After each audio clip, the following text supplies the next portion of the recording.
I don't care.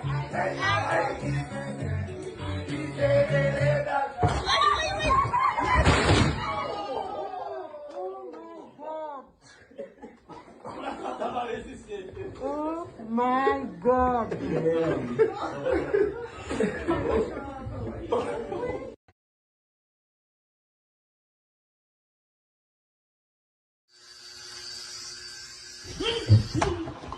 What are you doing?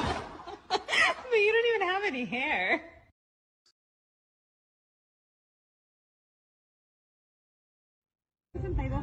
Okay. Ay, no.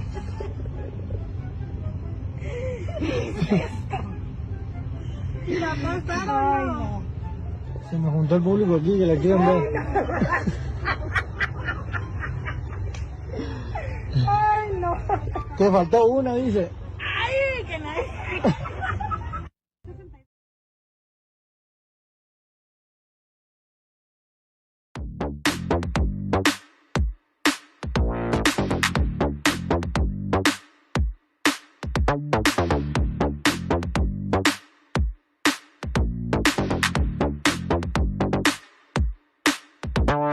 A place called Bacon Bitch. Hold on, I'm not done. They have main bitches, fit bitches, side bitches. I got the classy bitch, which was fine, so I added sticky bitch and spicy bitch. I skipped the hangover bitch and drunk bitch. Bitch better have my money. Looked at this bitch and that bitch and bitched my ass out of there.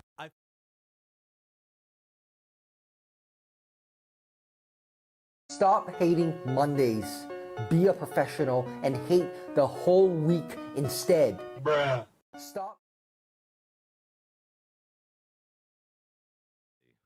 We're gonna do a little whisking. Here we go. Bob's Kitchen. We cook, so you don't have to.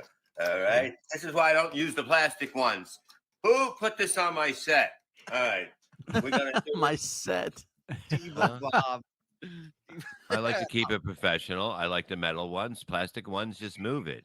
Metal ones, make it. It's insulting. We're gonna The wait. Uncle Xanax show. Shut up, friend. It's time for the Uncle Xanax show. We're gonna wish it comes out good.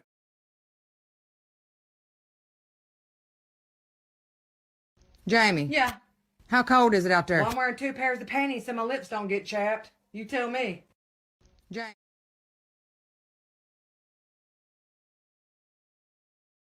For pink, is this medium well, or medium rare? You can't cut that. How do you cut that open? Yeah, if you cut that open, you can read through it.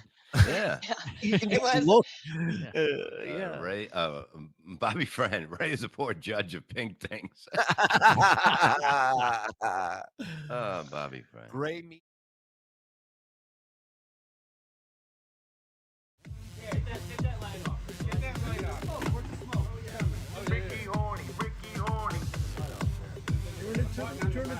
Turn it to the right. I mean the left. No, get your no. That way. Stop. There we go. It'll work better in the dark. No way.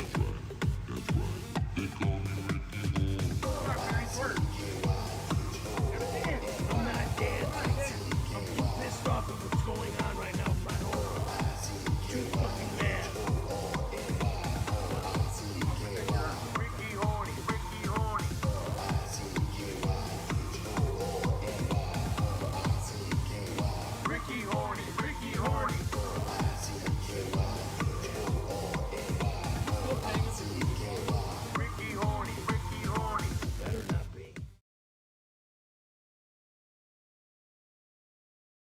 I'll put a BF sting for a second. This is fucking funny, Joe.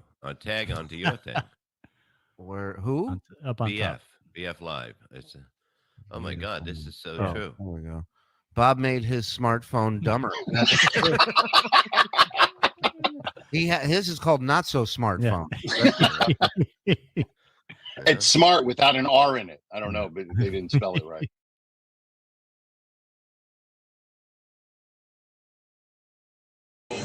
OnlyFans, huh? Dirty women, huh? There we are. Who's in it? Mommy. You don't want to see. Oh, mommy, look at them fans.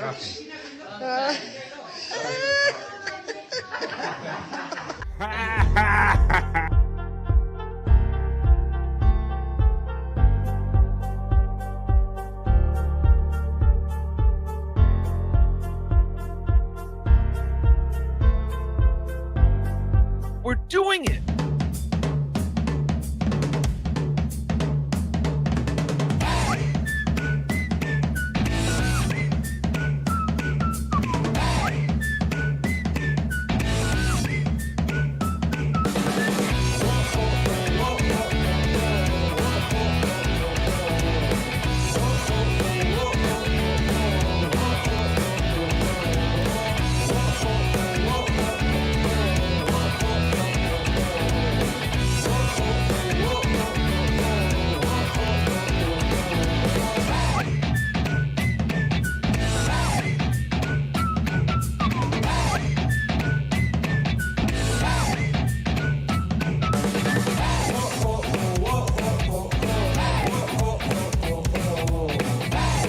What's up, everybody? You ready? We're doing it.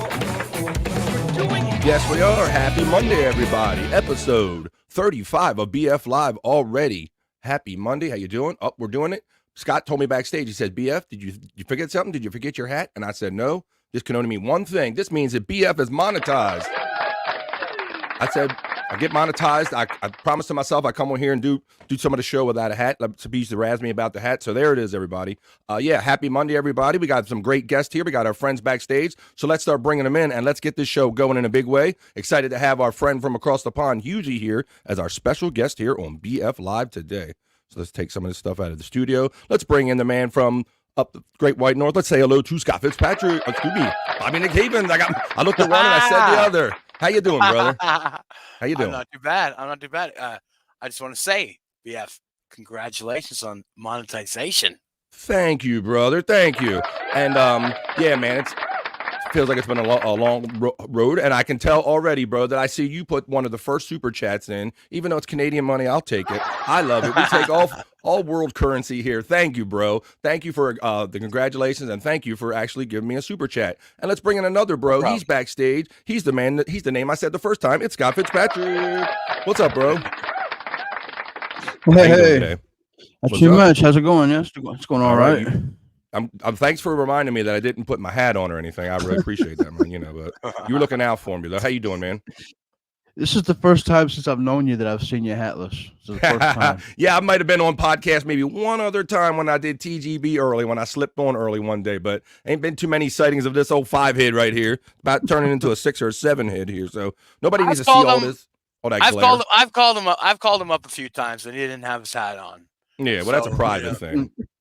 Well, I'm really happy to see all of our friends checking in, but let's bring our main friend in. He was good enough to join us today. We're going to talk about all of this crazy Dabbleverse shit and anything else he wants to talk about. Our friend from across the pond, that Irish son of a bitch, Hughezy. Come on, man. Hughezy. Hey, Hughezy. Nice to see that BF's in cosplay as Bruce Willis in Die Hard 2 today. We're going to the tower. We're going to the tower. How you doing, brother? How's it going over there? I was doing okay until you gave some Die Hard spoilers. Thanks very much. The Die Hard spoilers. Hey, I was thinking about you and wondering if you were going to make the show today, because I understand that basically all of Ireland is having like a big weather event over there, bro. How's it affecting you, if at all? It wasn't so bad because I'm so tough. Oh, of course. But I said to the wind, says, you better not get in the way of my child pornography viewing. Exactly. And it was right out of there. And yeah. So I had to fix the fucking there it is. That's Amy Schumer's sound of downloading Patrice O'Neill's stand-up material. Like Black Lives Matter. Yes, they do. Yeah, no, so I got the fence fixed, but everything's going good today so far. So I should have no problem getting stuck into some sweet, manly, masculine Spider-Man playing on the PlayStation 5. Have you got one, Bobby Nick? No. Because I do. No, I don't. Oh, don't you? You jealous, you piece of shit? No, not really. Scumbag. I I had a PlayStation 4, but I had 2 of them. What do you think about that, shithead? Ooh, that's a scumbag? PlayStation 8 to you, Bobby Nick. Oh shit. Whoa, are you jealous, you fucking shit-eating piece of shit? Well, the PlayStation 4, I never really played it too much, so no. Oh, not were really. you? Why? What were you doing? Too busy sucking your own dick, scumbag? Maybe. He can't keep cigarettes out of his hands long enough to play video games. Well, you know what they call cigarettes in England? Yeah. What do they call them? I can't really say it on a live stream. But Bobby Nick, you're an English cigarette, you bundle of sticks. I thought you were going to say they called him Bobby Nicks. Well, they call the police over there Bobbies. That's true. That is So true. basically, I'm just in a very bad mood because of Bobby Nick's being so fucking obnoxious. So do you find yourself online? You play with the other kids, with kids on there. You find yourself yelling at like 10 and 14-year-olds. Usually, they showing you up. What's going on there? No, I like to. Online gaming is the worst invention in history after the atomic bomb. In fact, no, I would say it's even worse because you can. It's 'cause I like having the alone time where I finally don't have to talk to anyone like Bobby Nick, and then if you go online and everyone's like, "Hey, bro, did you see the TikTok?" It's like, no, I didn't see TikTok. I don't have TikTok. I don't want to fucking talk about any of that shit. So when I play offline. Bobby. Yeah. Yes. Yeah, I tried playing with my nephews and their friends and everything, but they just ended up spending most of the time telling me how I sucked on NHL and I wasn't in the right position all the time. And, you know, you don't want to spend all your time cussing out teenagers and all. So I had to move on to better shit, though. And I hate it when people boast about how being good at a particular game is like some type of accomplishment in real life. It's like, oh, you suck at WWE, bro. It's like, yeah, but I'm not fucking The Rock, am I? Well, I mean, I would if I got the opportunity. But, like, I'm not, like, competing to be at WrestleMania. I'm playing a ladder match while this fucking chicken's roasting. Exactly. All right. All right, well, we're glad to have everybody here today. We're about to get the show started in a big way. Yeah, but I'm not a big I haven't moved up to the PlayStation 5 yet, though, because of that, because I don't want to have to get online and yell at teenage boys, basically. Yeah. And Bobby Just Nick, date he don't them. want to be anywhere near the teenage boys. We can't have that as usual, you know. You know that. No, I'm not allowed. One of Stuttering John's kids is a teenage boy. Currently. All right. Well, you're not the only one that has suspicions about Bobby Nick. I wanted to share this with you last week, Bobby Nick, so this is a good time to share this now. Our friend Hackride has an opinion about kind of Bobby Nick and what might go on there, and he put it into a little video right here. I'd like to play for you right now. Check this out. So what I have here for you is something I think is Bobby, let them go. Please. You saw this, right, Bobby Nick? I did.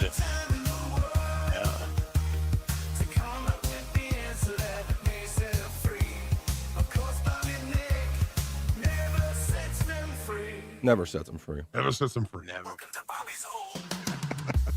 Look at my phone. I'll be right. Hey, everybody. Hope you're all doing good today. So scary. I want to ask you a question. What is your favorite scary movie? Mister, my family will pay cash, whatever ransom you're asking for. Whether it's a franchise or whether You it's ain't a even single paying movie. attention to her. I'll let you know what mine is. Mine is Friday the 13th. Tell me yours.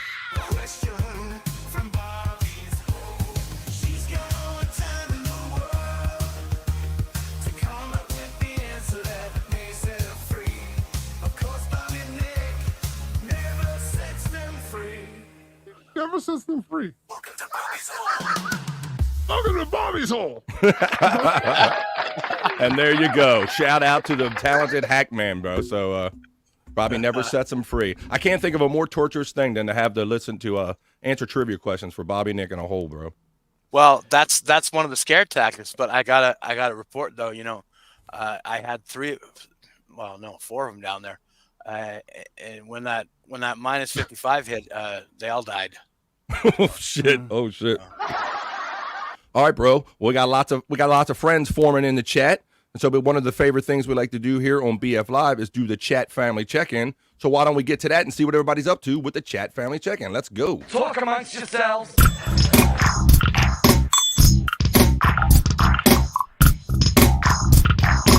Talk amongst yourselves.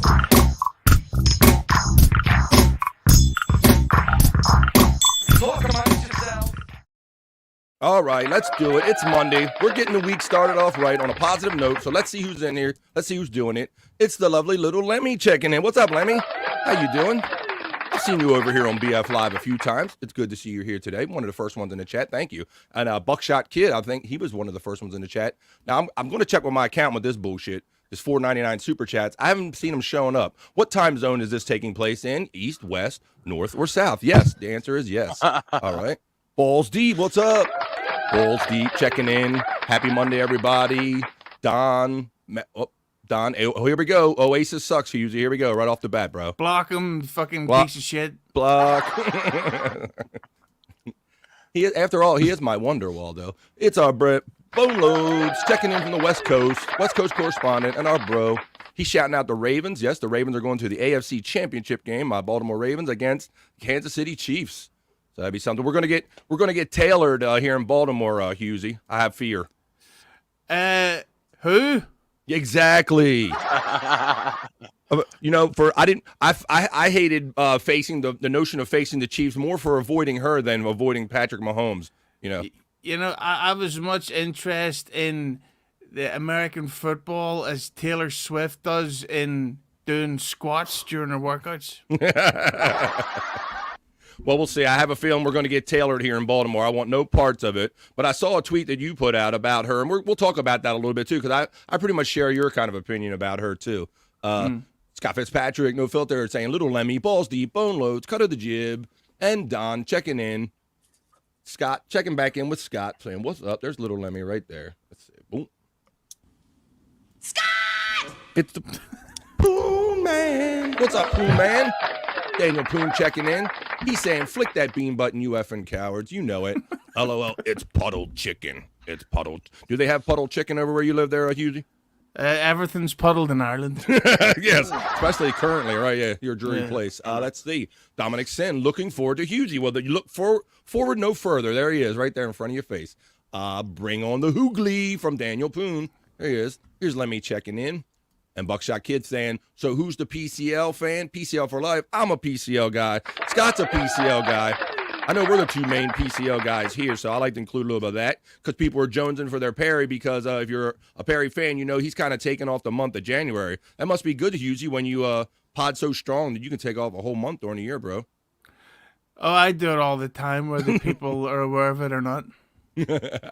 All right, so yeah, we're all PCL. Look, and there he is. Thank you to my bro, Bobby Nick Havens. While technically the first monetized show I did was Friday, bro, and somebody hit me up, you are the first one to hit me up on my show, on my channel, bro. Thank you, Bobby Nick Havens. I'll take that Canadian money. Take all that money. Let's see. Daniel Poon, Dominic Sin getting the love from Scott Fitzpatrick. Poon Man is shouting out Bobby Salads. Morning boards from James Mark. Sunday Jenna, the lovely Sunday Jenna checking in. Hello. AKA Mrs. Frog. James Mark is saying Bobby. We got lots of Bobbies here. We got Bobby Nick, and I see it as another good Bobby in the chat we're going to check out in a minute. Buckshot Kid says, hello, BF. What's up, brother? There's Cut of the Jib. Now, wait a minute. Why don't the $4.99.99 show up as well as this one does? Take my money and be happy, and don't give me no lip. Okay, enough said. We're going to move What, on like then. Chad Zumach? Let's see. Take my money and run. Sunday Jenna, my favorite weekday afternoon with BF Live. Well, thank you. We got to do something to make Mondays better. BF, put your filter on. You mean my hat? I don't know. Let's see. You got more hair than me. All right, well, I'm doing it then. I'm doing all right. We're doing it. Yeah, but nobody wants to see all this glare. I got to do something to reduce that glare. Look at all that. I'm gonna glare off of that 5 head. Let's see. Afternoon Sunday Jenna from Poon Man, Stacy Allen. Oh, look at that. Hello. The lovely Stacy Allen coming. The ladies are here for you, Hughezy. Finally. Yeah, usually it's not just parents with pitchforks. Am I right, Bobby Nick? Hey, Bobby Nick. Bobby Nick is my hero.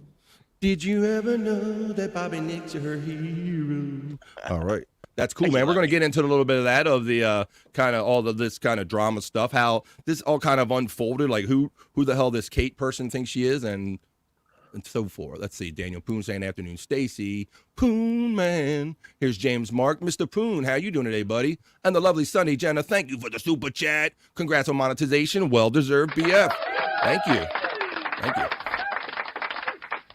It's a goal I wanted to reach, and thank you all for helping me doing it. Doing good, says James to Daniel Poon. It's Mrs. Hotbody 1330 saying, heck yeah, congrats, Bobby. Thank you, Mrs. Hotbody 1330. Hughezy getting the love from Poon Man, from Daniel Poon. Here's Sunday Jenna saying, oh, hey, Poon. Oh, hey, how's it going, man? Let's see. Oh, hey, guys, how you doing? Pretty good. How's it going, Don? All right. Hello, Bobby, Scott, and Hughezy. What's up, Buckshot Kid? James Mark says, Mick Bastard. Yeah, Mick Bastard. Somebody knows you there, Hughezy. Let's see. Block him. Block Quad. That Hughezy kisses puppies. Disgusting. Kick him. Uh-oh, wait a minute. I know some other people that does some stuff with some puppies. But we're not going to get into that. Let's see. Let's see. Daniel Poon Man. Here he is. He's the man himself checking in. Bob, MF and Levy. What's up, brother? Thanks for all the retweet love and all the support, man. He says, who's the eye candy? Oh, that's Bobby Nick. Oh, wow. Hey, you were that close, Hughezy. It was almost you. Thanks, Bob. What's up, brother? Happy Monday, man. Stacey Allen, $5. Did BF get a new ring light, or is his coloring off because he's hatless? Congrats on the monetization, BF. Dasani, cheers to you. Yeah, you go, girl. Thank you. Let's see. Poon Man. Not wrong, though. There is something a little different. I told you, it throws everything off. I tried to tell you people I'm better off with the hat, but I'm, in a little celebration, a little goofy celebration. Daniel Poon, Hughezy coming in like SJ. Whoa, wait a minute. Because I was drinking at breakfast time. Yeah, but no, Bobby, it does look like you're part of Sin City at the minute. I'm going to change it. I'll have to change something. Yeah, right. We're going to do a real life comic. The Rev is checking in the chat. You know it.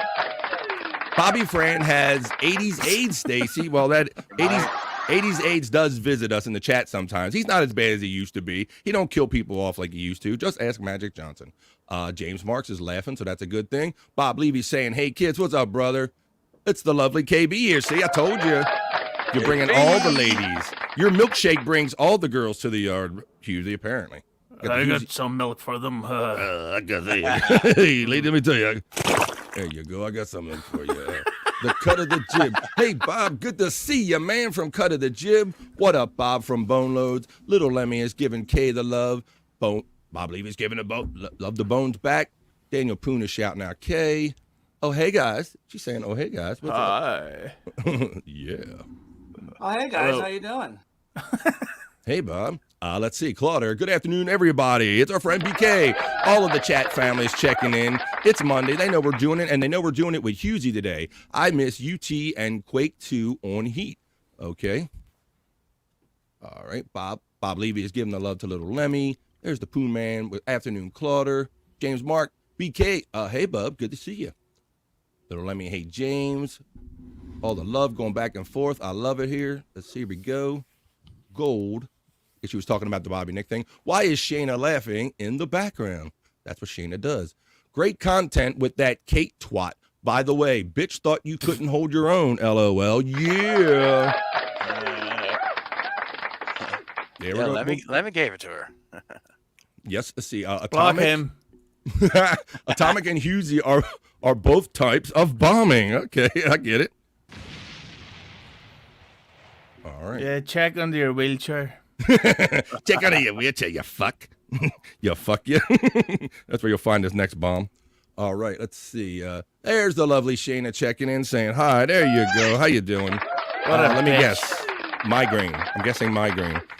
I have a clip of Hughezy kind of showing up on a show and having some select words for Shayna. We might talk about that a little bit too. A little Lemmy. I think a few people fed her ego with empty carbs, James. Yeah, I think there was something that going on. Hey, Shayna from Bone Loads. James Marks. She's looking for a home. You showed her the door. Exactly. Yep. Scott and Bobby. There's the bots running. Our friend Joe Feeney checking in saying, Hughezy, The General by Guns N' Roses is a total work of genius art. Oh, that sounds like you. What's your opinion on that? I'm assuming you've given an opinion on that. I haven't heard it. Oh. Well, you can't go by Hughezy anyway. He thinks Bruce Springsteen's good music, so. Okay, can we block Bobby from this episode? You block me from my own show. Let's see. No, it'll just be me and Scott talking. Block anyone called Bob is gone. Too many Bobs around here anyway. The fucking Buffalo Choke artist. I'm ashamed to be a fan, says KB. Yeah, I was rooting for them because the winner of that game was coming to Baltimore either way. So we were either getting Mahomes and KC or we're getting the Bills. So we're getting Mahomes and KC and fucking Taylor Swift and probably Kelsey's brother shirtless again in the fucking booth like yesterday. We're gonna get all that fucking circus shit. Hiya, ya Ireland from Jerry Lahane. I am in Ireland. I've been pretty open about it.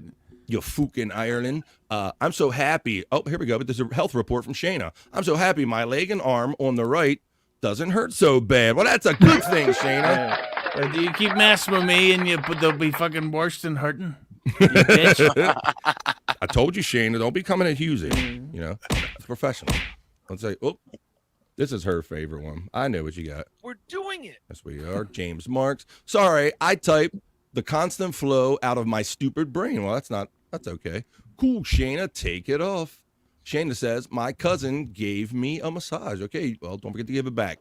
Sir. Bob Levy saying, hey, guys, again. What's up, man? Hey, Bob Levy. Thanks for being here, bro. He's like seeing what this Irish bastard's up to. Great to see you in my chat today, brother. Bob Levy was stopped in on Replayables last Friday night, so thanks for doing that, bro. We had a good time when you did that, drinking your Dr. Pepper. There's 88. Someone looking for me? Let's see. Bob, KB, and no Patrick Melton. This is a good time. There you go. What's your take on Mr. Melton there lately and the whole Melton verse there, buddy? But to be honest, I've been so out of the loop. Yeah. With the Melton stuff, but I love the fact that he knows that Kevin Brennan's a dickhead. I didn't know that was an ancient Chinese secret. I kind of thought we all kind of knew that, but yeah, same. He who have a grape face, he's a dickhead. What's up? That's Gina Bobina saying hello, Gina Bobina. What's up, Sunday Jenna? Hey, Levy, all the cool kids hang out with BF Live on Mondays. She knows it. We're doing it. And Bob knows it, too, because Bob's a great bro, great friend, and he's always retweeting me. Even if he's not here, he's always supporting and retweeting BF Live. Kay is laughing at Dominic Sins. Limbo Lemmy is giving the love to Gina. What do you call a bulletproof Irishman? Ooh, we got I know. What? A ricochet? Of course you know. A ricochet? A ricochet? There you go. You're a funny guy. That's I'm going to kill you last. That's a good one. Hiya, Lemmy from Gina Bobina. Scott, you're getting a like from Gina Bobina. Dominic Sin. Nothing wrong with Springsteen's music. Fuck his politics, though. There you go. Maybe that's where I'm blurring it because, you know, when he was dancing with Courtney Cock and all that stuff, that was cool. You know, he's doing the Americana thing. Courtney and Cock? everybody was dancing with the cock. Dancing with the cock. Hey, Courtney Cock. Is she not related to Stuttering John? No, he's just a dick. See, there's cock and then there's dick. He's a dick. No, but that was fine. I mean, yeah, I think I think kind of his politics kind of got in the way of some of his music. Plus, he sounds like he's taking his shit every song he sings. I don't know. It's just, you know. I thought that was the cool thing about. What do you think I'm on fire is about? My ass is on fire. Hey. Tell me now, baby, is it good to you? Can you do to you? I can take you higher. Hey, big man, where's the roll? Blow. No more chili on fucking backstage riders. GB, what is up? Gina Bobina, K with the love. Hoot, I love all the love going back and forth. Oh, I miss Andrew. Well, you'll see him later. Pew! Balls deep, balls. Oh, thank you, Don. BF, who is worse, the H-Man or Oasis? Thank you for the $2, Don. Wow, the H-Man or Oasis? Let's see. Well, Hughezy's my Wonderwall, so I love Hughezy. He's cool. I'll live forever. Yes. You and Get it, I guys? will live forever. Not just See? you. I really don't want to know how your garden grows. Let's say. Well, what's Irish and sits outside all day? Colin Scott, Quinn. Scott Fitzpatrick, you, sir. Call on you. Patio furniture? Patio furniture. Yes. Oh, patio furniture. We have all the good Irish stereotypical jokes today. Well, These Irish. are worse than Mr. A's jokes. Jesus Christ. I don't know. I don't know if they're good, but they're stereotypical. Let's see. Daniel Poon. Afternoon, Chris. Chris Mack. Highlander was Scottish, not Irish. Oh. Been fighting words? What do we think? No, he's right. Okay. All right. When is Hughezy's next visit on Ray's podcast? He always offers great insight. Yes, I always like to give Ray words of encouragement, but apparently I'm not good enough to get the link. So, as far as I'm concerned, when it comes to Ray DeVito, no more Mr. Nice Guy for me. That's funny that you say that. I can do something about that, I think. Everyone hates Bush. What the fuck you, Melton? How about that, huh? I don't like being bullied by you. I fucking apologize when I said the video was fake. It's not fake. Fine. It doesn't mean that the phone call isn't also real. That's between Levy and Chad. If Levy says the phone call's real, then I have to believe Levy. I believe Levy and the phone call. I believe you. Come on, Ray. Hit the chorus, Ray. Come on. I would love to see if somebody had the technology. Do you remember the paddling scene from Dazed and Confused? Okay. If they could put Ray's face on that kid, and it would be like Shirley and Brendan all taking turns spanking him publicly. Public flogging. That'd be great. Yeah. No more Mr. Nice Guy. You reminded me of this. Ray is no more Mr. He ain't having it no more. That's Ray DeVito. Ain't taking shit no more DeVito. Right, unless he's on MLC. Then he eats all the shit. Yeah, we've seen that. And doesn't get paid for it, apparently. Let's see. Not anymore. Hey, Hughezy. Fuck you, pal. You want to say it the right way. There you go. That's offensive to me as someone with... Fuck the sugar thing. I can't remember the word. Whatever. Diabetic. Fuck it. Never mind. Damn it. Don't you hate when you miss that one word? Like shit. Yeah. All right. Poon Man. What's up, Poon from Chris Mack? Little Lemmy says, I happen to think Mr. A's jokes are hilarious. Hey, look at the bro Hack Ride. Hey, Hack. Comedy is subjective. Up early with tooth pain. Oh, well, you could have just said I got up early for BF and just kind of left that other shit out, bro. But thanks anyway. Thanks for being here. Let's see. Hack Ride. This is my medicine, bro. But it's good, bro. We're going to make you feel good. We're doing it, man. I hope you saw earlier we played your little Bobby Nick kind of in the well video from Silence of the Lambs, bro. That was some Bobby's funny hole. shit. Bobby's funny and accurate. Yes, Bobby's hole. Let's see. Daniel Pune. Hughezy is the crazy motherfucker from Braveheart. I told you it's my island. Yeah. Well, Braveheart's the only film where they should have had stuntmen for the dialogue scenes. All right, we need a stunt dialogue over here. Come on. These accents are fucked. No Jews or black people. Hughezy, who is worse, Simple Ray or turkey-necked Kevy? Ray is worse because he takes it and he never fires back, and he just sits there and lets Brennan do his same four fucking jokes over and over again. Mm-hmm. And it's insanely boring, and fuck Kevin Brennan.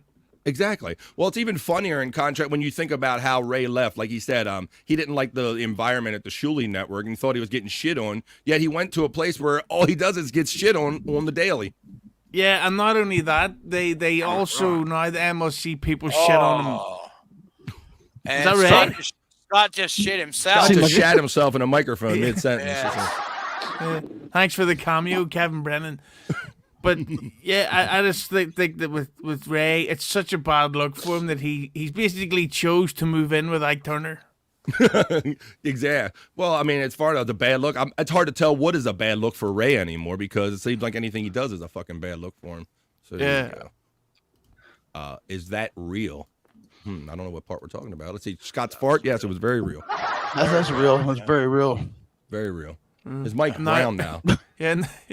And that's always smart to do that because now he's going to talk directly into the thing that he just farted in. He's going to be like, he's going to be enjoying his own scent. You know how people enjoy their own scent, kind of, he'll be wafting in it and living in it. My own brand. His own brand, yeah. Too Enjoy close your for own brand. comfort for me. Oh, there you go, FRD. Ah. Let's see. Jerry Lahane. Ray seems absent-minded and dithering. Well, that's probably the least we could say about Ray. That's your starting point. Let's see. I hate when Ray sings. Oh, there you go. I thought you were going to say you had me. You had me at I hate when Ray. You didn't have to say anything else. You had me at that. You had me at I hate Ray. Jerry Lahane. And it ain't an act. Yeah, I think that's what we've learned. People used to think Ray was at Kaiser Sozang. See, he's not Kaiser Sozang, nobody. Ray stinks on ice, says Daniel Poon. Gina Bobina, I love hating it, says Kay. Shayna, I got to finish things for tomorrow. You go, girl, and finish your things. Oh, here's the bro checking in. It's the chat show. Brian Clauder, congrats on the channel. Well deserved. Thank you, BK. See, I'm trying to catch up. I think I got a couple more here, and then we can get on some other shit. Hamheads, howdy, folks. What's up, Hamhead? How you doing, brother? James is laughing. Hack Riders, shout out Hamhead. Hundreds, boom, boom, boom, boom, boom, boom. Derek Andrews, new here, but Ray should be studying in a lab. Welcome. You're watching BF Live 35. We do this every Monday at 12 noon East or so. H-Man, Oasis are Kate Meanie fans. Wait a minute. How do you know that? You can't confirm or deny that. Can you confirm or deny that? Takes one to know one. Oh, shit. Oh! All right, so we're talking about Taylor Swift earlier, and then I noticed that your tweet right here, it says, Taylor Swift is unattractive, hashtag NFL. I saw that. That's the only way to describe it. Is that I only know one song by hers, Shake It Off, which I like it. So technically, I like every Taylor Swift song I've ever heard. Yeah, but they all sound the same. But anybody that says she's good looking is a liar. So she has no arse. She always looks like she's about to sneeze. And bits. I'm not even a tits guy. That's why I thought Olivia Newton-John was so good looking. Ah, right. That's a pretty one. There's a one that wasn't most endowed, but very pretty. But yeah, we talked about this a couple months ago, Hughes, and I said much the same thing. I mean, you can't deny that she's a talented artist and a prolific songwriter and very good at what she does. But as far as like attractiveness or everything, I've always had that weird feeling too. Like, am I the only guy that finds her like she's not overly attractive to me either? Yeah, it's like I remember when Jennifer Lopez had music videos out, and you'd be like, "Holy Jesus, I would hide guns for her." And then you look at it, Taylor Swift, and it's like I wouldn't even fucking get out of the way for her in the cinema. Not even saving a seat for her, huh? Yeah. So and also, her arse is so flat that if she sat down for too long, she could damage her back. just drive her spine into itself. Yeah, she had some friends of mine call that lunch meat ass. It's like they went to the deli and shaved her ass off. She got that shaved lunch meat ass. Yeah, and by the way, all these songs are about ex-boyfriends of hers. I think Taylor Swift may have the HIV because that's a lot of fucking breakup songs about different boyfriends. You dirty, dirty whore. Yeah, she needs an album of diseases at this point. Like I caught this one with this one. I caught this one with that one. Yeah. Yeah. Taylor's greatest disease hits. If she needs the cure to go on to, if she covers Queen, you better cover any open sores you have because somebody's going to get AIDS. Tie your mother down. All right. So let's see. I also had another thing here from you. Okay, so we'll get into this a little bit. So part of the reason, I like having you here in general. Thanks for being back here on the second time on BF Live. But I really wanted your take on kind of all of this. I really kind of wanted your take on all of this Dabbleverse shit going on. And I'll go through it a little bit. We'll kind of build up because we started actually talking about this kind of more intently last week. And I started with the question, like, who is this Kate Meanie person other than has a famous last name and why do we give a fuck? So let me play this little clip of these shorts, and we'll build up to talking about how it ended up turning Bobby Nick and turned back on her and everything. So there's a little short I put together of kind of what happened last week. Boneload says, did you guys see Little Lemmy and Kate Meanie? The Twitter beef. I think I scrolled by it, bro. I just don't. Other than like having a famous last name, I don't understand why anybody gives a shit about this girl. I really don't. She just jumped into the Bickerverse, into the Dabbleverse, but I haven't heard her say or do anything funny. She's just the next one. Let's see. She looks dead behind her eyes. You're the biggest piece of fucking shit out there. And you know what? I was on your side for a while. I'll put it in the words of her father. I don't care. I don't care. And Stormy checking in saying Kate wants all to know she loves anal and attention. Yeah, that's right. If you make a checklist, famous father likes it in the poop. Because she loves anal. Her and her father. There you go. Scott with the zinger. Yeah, but basically what it is that I was talking about this earlier on to Lemmy in bed.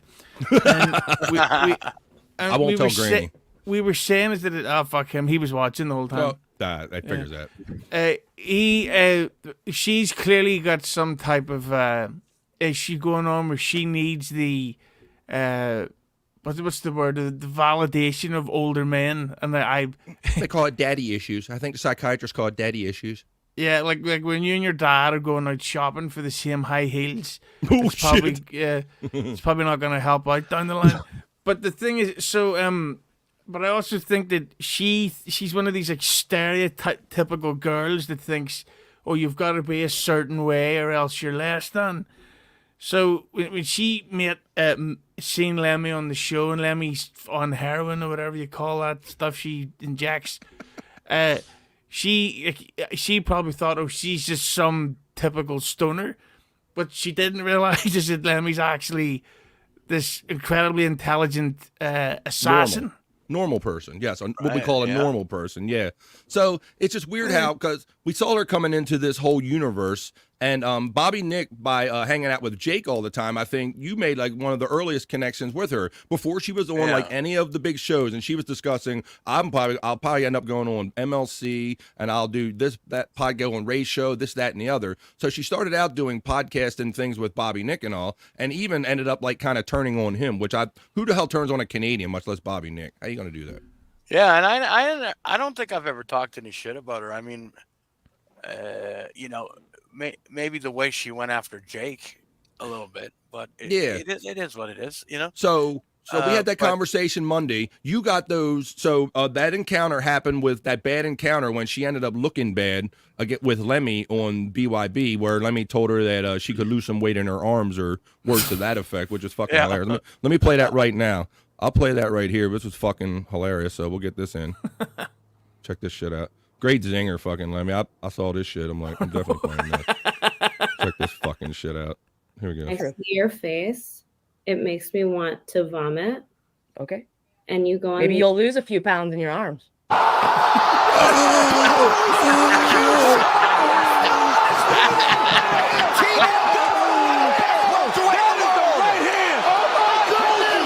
see your face. It makes me want to vomit. So there you go. Yeah. And if Kate was coming on that show to argue with Lemmy, she shouldn't really come on doing a cosplay of fucking Meatloaf. Right. Like, I mean, yeah, she came out on all, like, she was all messed up, man. Like, she was like, I don't know if she was on some Xannies or what the fuck, but she said she only had a glass and a half of wine. Yeah, right. That's a fucking John. That's a John excuse fucking custom build, ain't it? I only had 4 beers and a wine cooler. Yeah. He acts like wine, or don't have alcohol in them. Yeah, I only had 1 octuple vodka and tequila shots. She fucking I think the problem with Kate as well is she wants older guys to give her attention, but she's also let older creepy guys compliments go to her head, so she thinks she's way better looking than what she is. I personally have never found her attractive, which is really saying something because I have a problem. And I just think that she really has let herself down. And then you see that really funny, nice guy, Stuttering John, talking about, oh, I called her yesterday and we had a good conversation on the phone. It's like, why are you accepting that phone call? Yeah. What's in this for you apart from it makes you feel good about yourself? So I think she needs to go away because this whole Dabbleverse shit isn't for her. I don't think it is either. I think it's really forced. She really tried to inject herself, like trying to get in with Jake, and then you could see the progression, and then she kind of hooked up with the no filter people, and yeah, it's like she's just kind of leaving everybody in her trail. But I wonder when you're burning bridges behind you, where are you going to end up? Especially when the place you're going to end up is going to be on MLC or Ray is going to be a fucking dead end. So yeah, I think that ultimately all of her actions are just going to lead up to her either forcing herself or just being pushed out of here. And I think we're going to probably push her out of here because once again, I'll go back to my original clip. Who the fuck is she, and why do we give a fuck? Other than she got a famous last name and she showed up. Like, I don't know why why anybody gives a fuck. And also, she's 24. Like, obviously, I don't know anything about her in real life, but that's weird to me that a 24-year-old woman would have all this time to stay in the house to talk to pieces of shit like Bobby Nick online. Exactly. At 24, I was rarely in the house. Even if I'm fucking 39 now, I'm trying not to be in the house that much. There's something weird going on there. Like, why isn't she out dating? Why is she at home waiting for Kevin Brennan to maybe send her a link? Yep. Waiting for that daddy attention, like you said. I think there is something to that. I mean, I'm not a psychiatrist and I don't play one on this podcast either, but we've all been around some of these ladies or see some of these stereotypes with these women that didn't have like strong male figures, and there is a lot of that out there. It does seem like that, and she kind of takes the abuse because it's almost like she wants the attention so much. And I have a theory that I would bet if you went into the past, allegedly, you may see that there was a sexual relationship with the teacher. Oh, well, maybe so, right? Because once again, somebody to look up to or whatever. Yeah, look up her skirt. Oh. Yeah. So, and then Bobby Nick, so that happened Monday. I kind of put those clips together and took some liberties. I mixed that Stuttering John comment in there.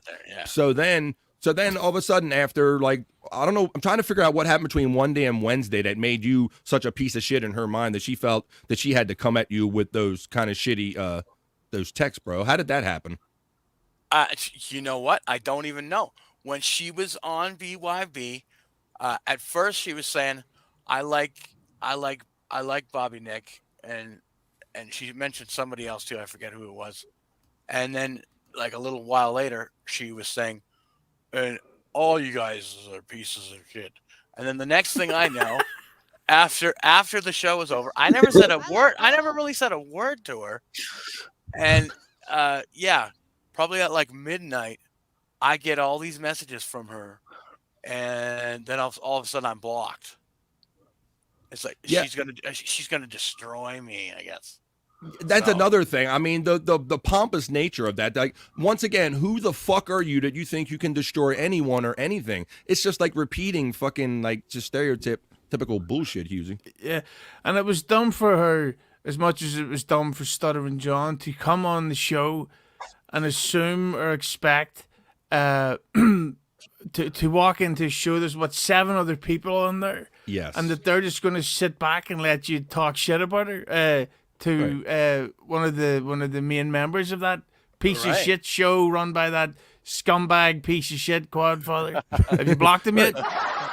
It's the same thing. Like Stuttering John, you think you're going to come on a show and have some kind of filtering or editing capability? And I've heard stories as to where she's gone around and said these things like she likes it up the ass, and then she wants people to take this shit down. It's like, how naive are you that you don't even know that you put something out on the internet and that shit lives forever? Yeah. And that's why she doesn't seem to know what she's doing. Like, if you go on a podcast and you say something stupid or that it can be taken out of context, that's it. Like, unless you can somehow get to the main server of the internet and delete the entire, delete it from history. Right. You just got to come out here. You got to put your shit out there and own it, and you got to be about it. And if she thinks that any other condition exists, she's really only fooling herself. Let's see. Put the goggles on. Ray is a mad scientist. Would be comedy as a mad scientist would be comedy gold. Let's see. James Mark says, keep you on, but gotta run for a bit. Keep killing it, boys. Thanks, James Mark. Thanks for checking in. At Derek, Ray has brain damage and no need to study. Yeah, the studies are in. The results are in, Hughezy. He thinks it's called Brian damage. Brian damage? Did they spell it wrong? Oh, man. I don't know how he's supposed to take that from a guy who says film, though. Brian damage, film. Maybe we'll do a film about Brian damage. How about that? Let me see. Taylor. That's an Adam Sandler movie waiting to happen. Don, I would listen to Oasis for J-Lo. There you go. For that ass. I'd listen to Blink 182 for the chance to meet J-Lo, not even to you know what. Right, guy? Not even to Kate Meanie. Damn it. I don't know how I'm supposed to take this today. BF is looking like Sue Costello today.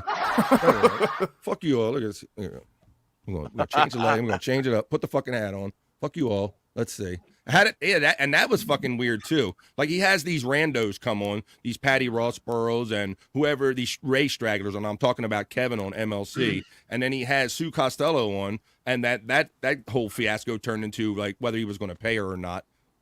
That was crazy. But that other thing about the paying Sue Costello stuff, like.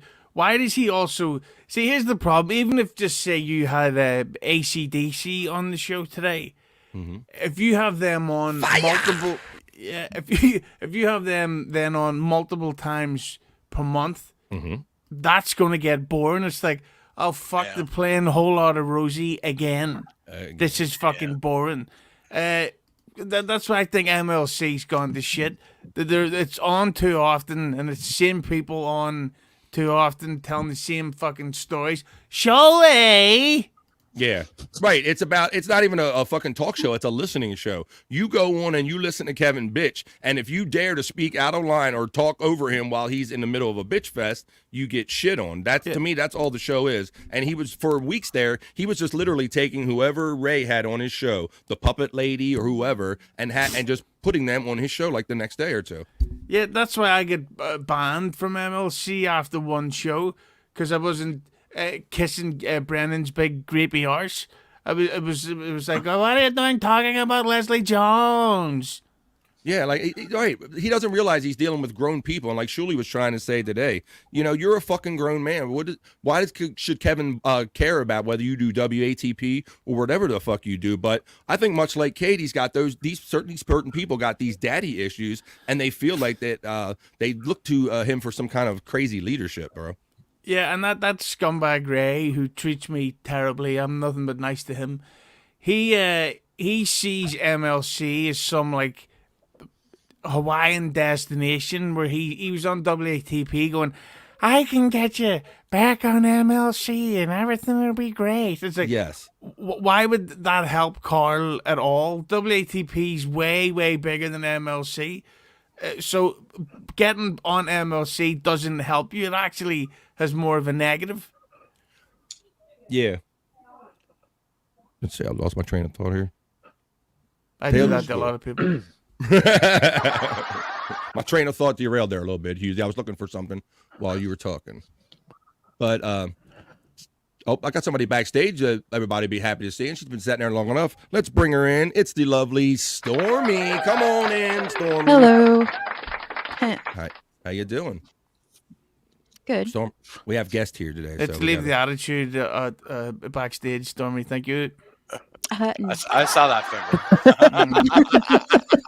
Don't come at him hard like all these Shuli network people kind of come hard at him, with all the we know you've been drinking, Stormy. We know you want to get political, but let's just have some fun instead for a change. Thank you. Yeah, Bobby Nick. Daniel Poon says Taylor Swift has barstool booty. Got that flat ass, huh? Yeah. Oh, gosh. I thought when they were doing the pizza reviews on Barstool Sports, they were actually giving Taylor some analingus. I've seen those where he just like throws out frozen pizzas or random pizzas in certain cities and just has people try them and all. Let's see. All right. 80s AIDS. I'm a Swiftie. There you go. Right after you say Bobby Nick, insert a bleep. Okay. This was good, Gina Bobina said. Don checking in saying, I would listen to Oasis for Jada. I think, did I read that? I don't know. Or that's a repeat.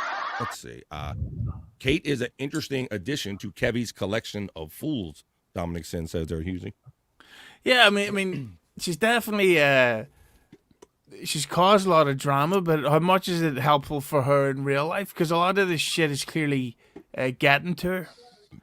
Yeah, and, like, good. And one of the great things and the worst thing at the same time about this type of podcast and stuff is there's a lot of people out there who are very loyal, if you want to call it, but also with a lot of free time. So if you say, "Oh, I hate Ray," then someone who likes you is gonna tweet Ray right now, "Ray, you fucking piece of shit," and they'll go after them constantly. And then... All right, let's see. Yeah, I just don't know what her end game is. Is her end game only to like just keep finding shows with old men to abuse her and pay her money, or is there some end game to like trying to draw all this fame and this attention to herself? Is she going to do a podcast? Is she going to do stand up? Is she going to do anything funny that we give a shit about other than just being the daughter of a famous person, a famous D-level comedian? Let's see. And she stupidly gave her phone number and address to Stuttering John, who. And we've all heard what he's been accused of. So, like, that's kind of a dumb fucking move. Like what's the positives of telling him exactly where you live and giving him a way to contact you whenever he's drunk? I mean, awake. Yeah, it's never if you listen to a podcast for one day, you know that it never ends good for John giving John your personal information. Like Shuli says, he's just constantly he's work. You constantly have to baby and cater to him. And in this day and age of social media, you don't need to exchange phone numbers. Mm-hmm. So that's when somebody gets you a detail like that, you just know this is going to be a fucking problem. Yeah, it's very much. It's the doxing situation that's what he wants. It's like Shuli says all the time. That's why he acted like the whole time. Come on, Cardiff. I won't tell nobody your shit. But that's really the only reason he wants to know any of this is for leverage against other people. Yeah, like if you. I was. We'll read that. Yeah, but if Stuttering, the thing about Stuttering John is just like he has the worst example of a midlife crisis in anyone I've seen in podcasting. He's in his 60s, and he doesn't understand why people his age don't want to go out drinking all day and doing drugs and chasing women. It's like, but you're like a fat old man and you're broke and you've nothing to offer in ways of entertainment or interest or hygiene. So exactly what's the draw in a 20-year-old girl wanting to be with the guy who used to be on the Tonight Show? Yeah, even if she remembers that, because that was such a blink in the eye. But I think he don't have a midlife crisis. I think he's always had a life crisis, because John has always been that guy that just has never gotten it. I mean, Howard would bring him in and berate him, talk to him, try to explain things to him, and you can just see the fucking look on his face. He never got it, bro. And just like with the stuff with his mother and all the just being spoiled and whatnot and cup of coffee, it's like I think he's lived a delusional life most of his life, Hughezy. Yeah, and hopefully it doesn't go on for too much longer. Did BF get his light from No. I didn't get an anal ring light from nobody. I don't want your ass. I'm just giving you a light because she's a beautiful girl and I want her to be pretty until she talks against me and then fuck her, you know. Yeah. Why would a 24-year-old want to date someone that's also in the 20s when instead they could come with me and watch VHSs that I never returned? Exactly. Have you ever seen Training Day? On VHS? Let's see. Stuttering John's one of those dickheads that would say, Denzel Washington, he's a great actor. And it's like, is he? Because he plays real the same, well. Very well spoken. Yeah. You can tell, you can really feel like he believes what he's saying. It's like, that's because he doesn't, I fucking hate Denzel Washington. KB says she's a mean girl. Lemmy tucked her up. Yeah, she thought she was a mean girl. Seriously, Gina, BF looks terrible. Come on now, I changed my light. Y'all come get on me. Man, they're being harsh to you. What was look, wrong? Look, I put the hat back. Stormy, I ain't Oh, taking it. you didn't have your hat on? I ain't taking it no more. I changed my lighting back. I'm putting it back. Can't take all this shit. Gina's laughing. Jerry says, the sad part is her dead dad would find me more attractive. Okay. True. Let's see. Hello, Frisco. I don't care. I don't care. She was totally barred. Let's see. Chris Mack says they played the podcast yesterday from 2019 where she talked about going to rehab and all of that. So probably this is a crescendo of a relapse. I bet her mom will send her away to get clean soon. Well, maybe they can send John with her and they get a 2-for-1 because those two seem to have like similar thought processes. He would actually love that. He would probably get done for banana forces in the rehab. I thought she wanted it. She wanted it. No, it's okay, officer. I give her a ring light. Okay, she's been to rehab already? Question mark. Chris Mack says to Chris Mack, yes. And Chris Mack responded, yes. On B by B last night, KB, they were playing bits of it. Do you know anything about that, Bobby Nick? I do not, because I missed that episode. But okay. Well, KB will check it out. She says she will have to check it out. And I missed it too because Quadfather's a piece of shit. Who is your daddy and what does he do? Imagine answering that question. He's a comedian and he sucks dicks. He fought Cobb. Well, and I heard she had a comment about that too, Miss loss of anal virginity. But she says that sucking dicks is only for certain kind of women, Hughezy. Did you hear that comment, that lovely comment? Yeah, straight women. I thought okay. I thought she said big girls, but fat women, but okay. We'll take that too. Yeah, so I'll take it. So that gives you a sign right there. Yeah, she's not exactly the most I wouldn't call her skinny by any means. No, not at all. What the fuck is this? Okay, let's see. Who is your daddy? Okay, I got that comment right there. Catch up with some of these chats here because I see something going on backstage. Hey, Gina Bobina. Getting a shout out to Kay from Gina Bobina, or yesterday afternoon, maybe it was, Chris Mack says. Little Emmy says, the type to try to fuck her therapist. LOL. She like that one? Yes. I wanted to be her therapist, but then I realized I was just the rapist. He has the ist part down real good. Yeah. I got the ist part down. Can we take the THE off? That stands for savings. Terry Nee, thank you for the $5, my brother. Congratulations on monetization, BF. Enjoy your Australian guest. I will, crikey. He's from across the pond, but not that far. Okay, I see something going on backstage. If you give me a wave, I'll bring you in when you're ready, you jittering bastard. Let's see. She seems manic. All right, that's the least two things. Wow. I'm getting as much screen time as the rest of the guys today. Send me some shekels, BF. Nice try, some bitch. I'm just getting these dollars. Good luck. I hate to be crass here, but Kate seems like a dizzy dame. And, this is one of those things. I don't know if you ever heard of the notion about going to Abilene, where everybody kind of sits around and we all think the same thing. Like nobody wanted to go to Abilene, Texas. It's kind of an American thing, Hughezy. But nobody wants to be the first one to speak out and say they don't want to go to Abilene. I think this is kind of the same thing where everybody's kind of looking at Kate here and they're like, who is she and why do we give a fuck? So I think now people are starting to feel comfortable about saying, hey, who is she and why do we give a fuck? Yeah, and there's so much many better looking, I think we should call them whores in the Dabbleverse. The whores. It's like if you're going to have this ego and be so condescending. Yeah. To the other who is yeah. You really need to not look like Ozzy Osbourne. Yeah, if you're gonna set yourself, I'm gonna go on MLC today. Oh, it's okay. All right. I know the ring light is Stuttering John. You have my anal virginity, Stuttering John. All right. Well, speaking of Stuttering John, we got somebody backstage. I don't know who sent this son of a bitch the link, but you ain't gonna believe this guy. The guy is actually here. The fucking goat himself. Stuttering John is here. What the fuck? Hey, Hughezy. Fuck you, you Irish cunt.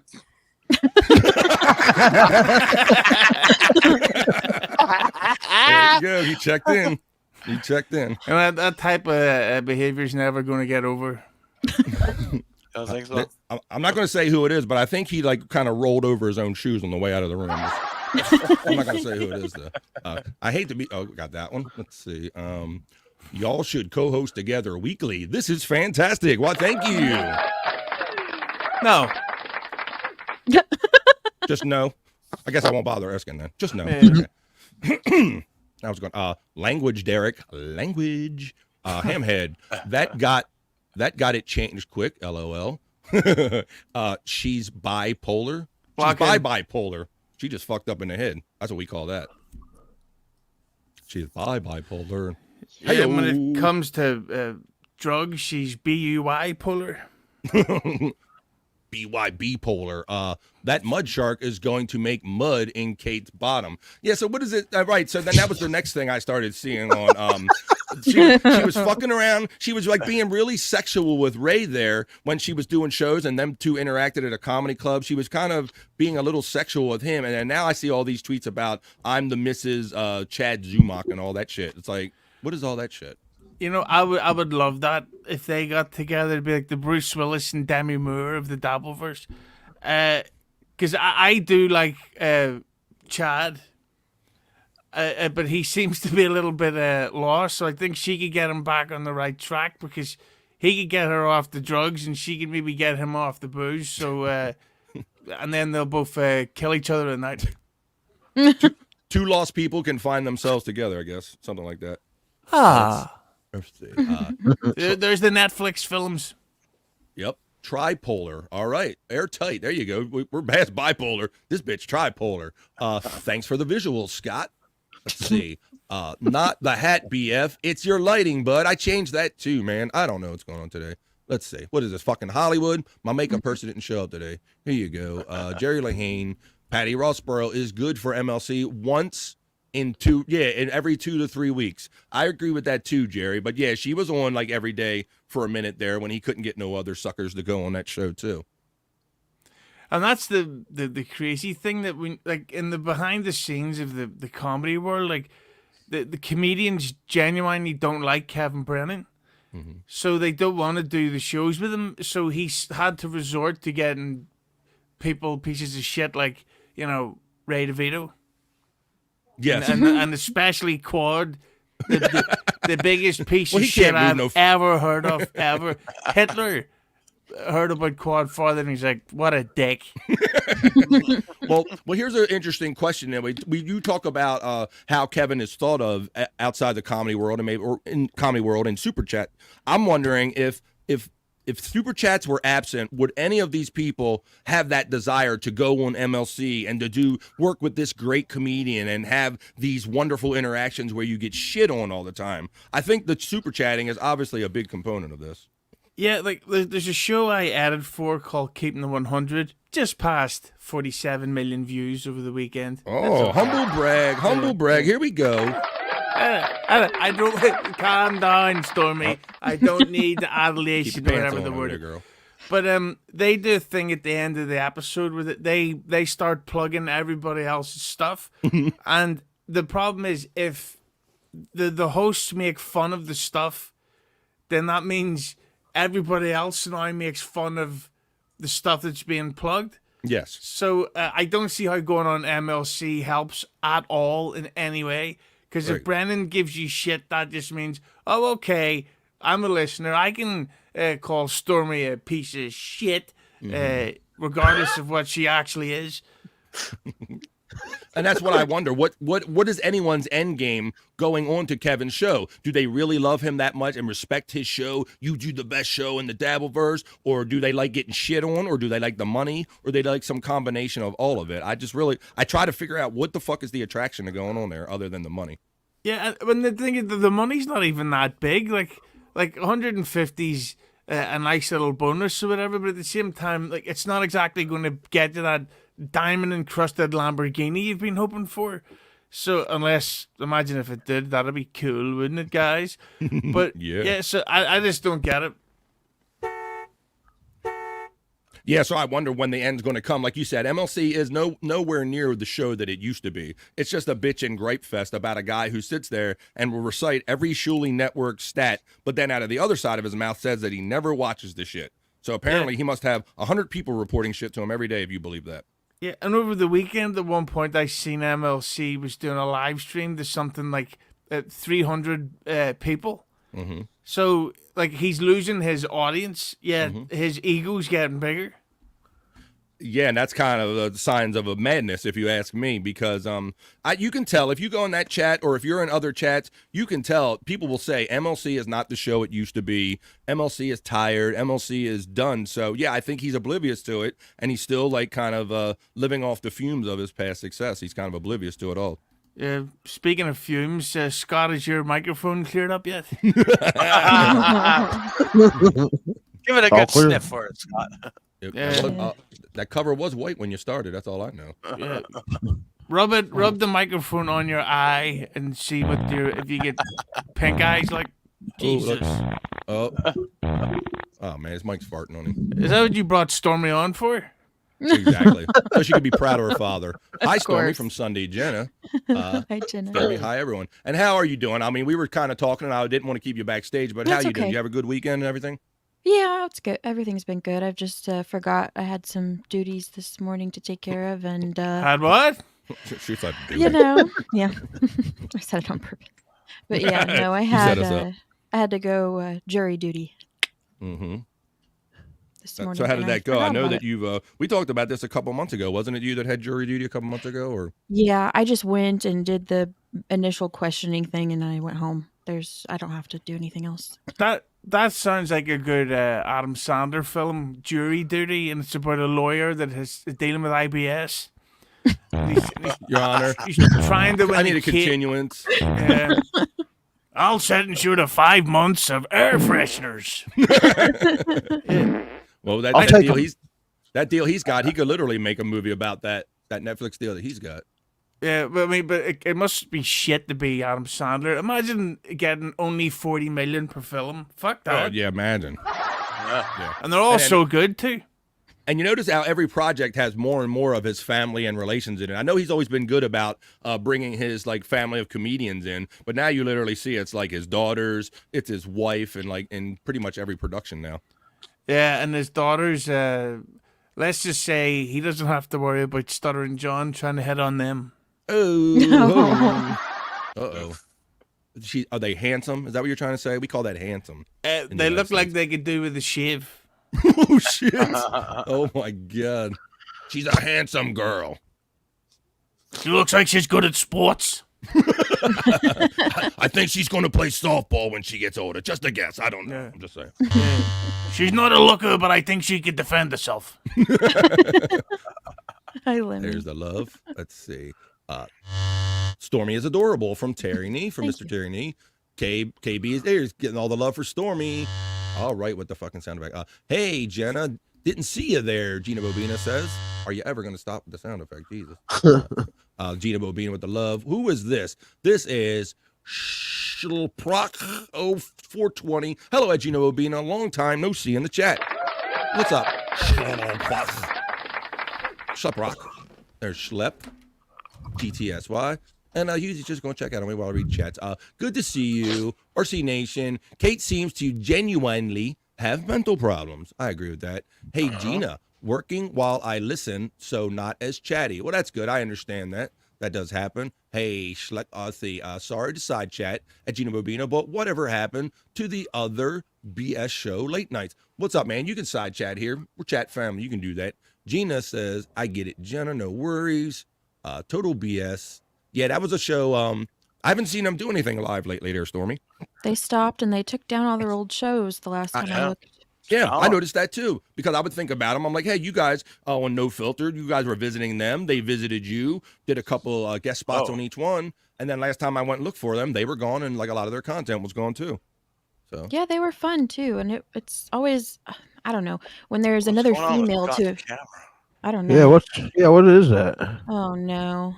Come on, Max Headroom over there. What the fuck you doing? Christ. You're going to have to get another I told you to webcam or update your something. AOL. Go out of the room and go back in. Uh-oh. What's up, RC Nation? How you doing? John has always been a narcissist. Remember, mental illness is progressive. It gets worse as you get older. Yeah, and you mix a little alcohol in there, and you got yourself a formula for narcissism. But Are you guys doing this to my camera? Or is this no, real? bro. I suggest you go back and go come out and go back in, and if not, buy a new computer. Yeah. Let's see. I don't know. I'll be back. Camera. What the fuck did that fart do to that microphone? There you go. I think you figured it out, Hughezy. Yeah.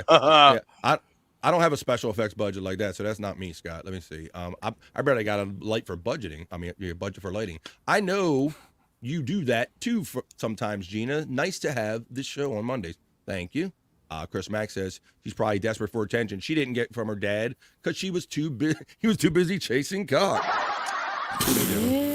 Look, you go get your own penis. I got mine to worry about. Okay, girlfriend. Hey, there's another Adam Sandler film for Netflix, The Cock Chaser, and it's about a animal rights guy trying to capture all these escaped hens. All right, but he has to do it in a gay village, and he's like, "No, it's not what it sounds like." I don't mean that cock. I mean another cock. Jesus Christ. Has anyone I was wondering, has anybody seen a big giant black cock? He's like, well, actually, why don't you come into mine for supper? He's like, okay, but I need that cock. I like you have like 100 elevator pitches for Adam Sandler because of that big contract, I guess, right? You must be thinking of all the films you can make. Elevator pitch. It's about a guy who's discovered a sport to play in an elevator. Boom! We're fucking doing it. That's why Hughezy's here. No, boom. The hilarious comedy take of Oppenheimer. Boom! You are on a fucking roll, man. You are on a roll with these elevator pitches today, bro. On a roll. About a guy trying to find his family as an earthquake happens on an island's tipping, and he's like, whoa. Fuck yeah! I'd watch all of these. I can't believe I'm falling. You can do it. Keep rolling, you cockfinder. And then we can have a game of elevator pitch. There you go. Kate walked into the buzzsaw of an unfiltered world. Yeah, Terry Nee, and we saw that happening. You know, we saw her getting involved with Jake, and we kind of knew of the last name. And then I think that, Bobby, I'm kind of speaking for you or for us in that we kind of, when we brought her in, we were kind of like trying to let her know that there were some decent people out here that you could kind of be chill with us and kind of be I like a offered semi. help to her. I mean, There you go. I You would and I help her. offered. Yeah. Right. I mean, that's kind of always our approach with people. We don't go zero to asshole like some people do. We try to welcome you in and everything. So that was kind of the same course with her. But then it's almost like it was at some point she just thought she was too cool for the room, too good for everything, and she was on to the next thing.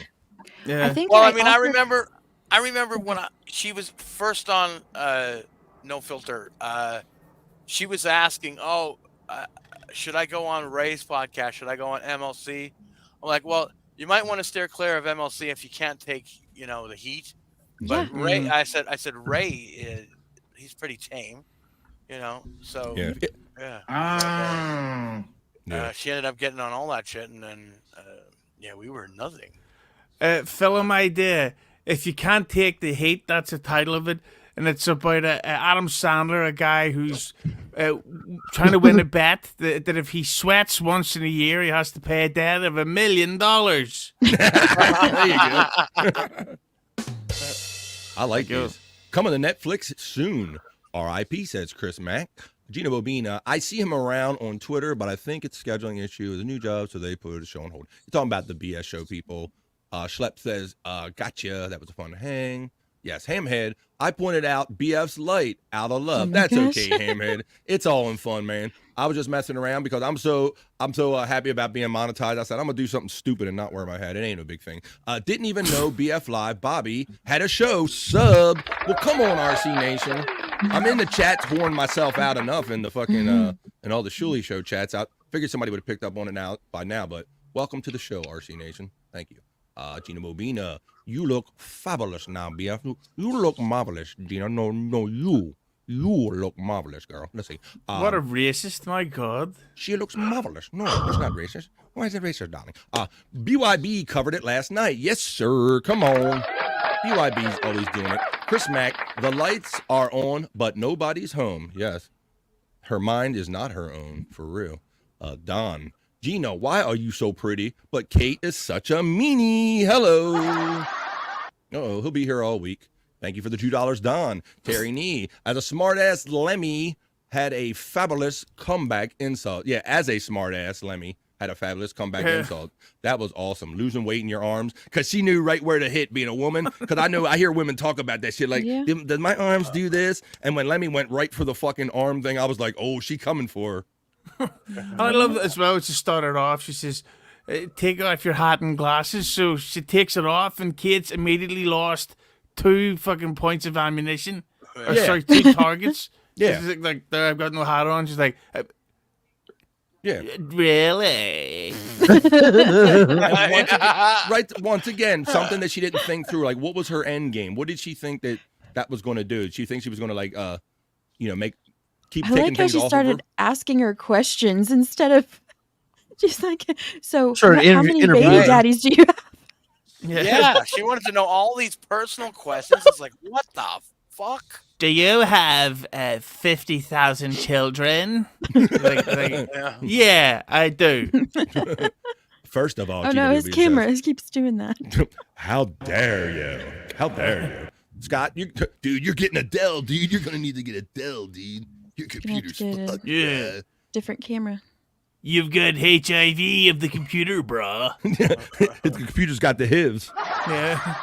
Let's see. What floppy you put in your modem, dude? Yeah. I knew I didn't care for skinny women. There you go. Somebody can't trust them skinny women. BF looks better with the hat on and on zero glare. Thank you. Buckshot Kid gets it. I was doing a public service all that time and you didn't even know it. I got to keep that 5'6" head off the screen. You mean a mini meanie? Mini meanie. Just 1 calorie. Not funny enough. Not funny enough. She's the Diet Coke of meanies. At Hughezy, thoughts on Gino? Okay, here's another universe.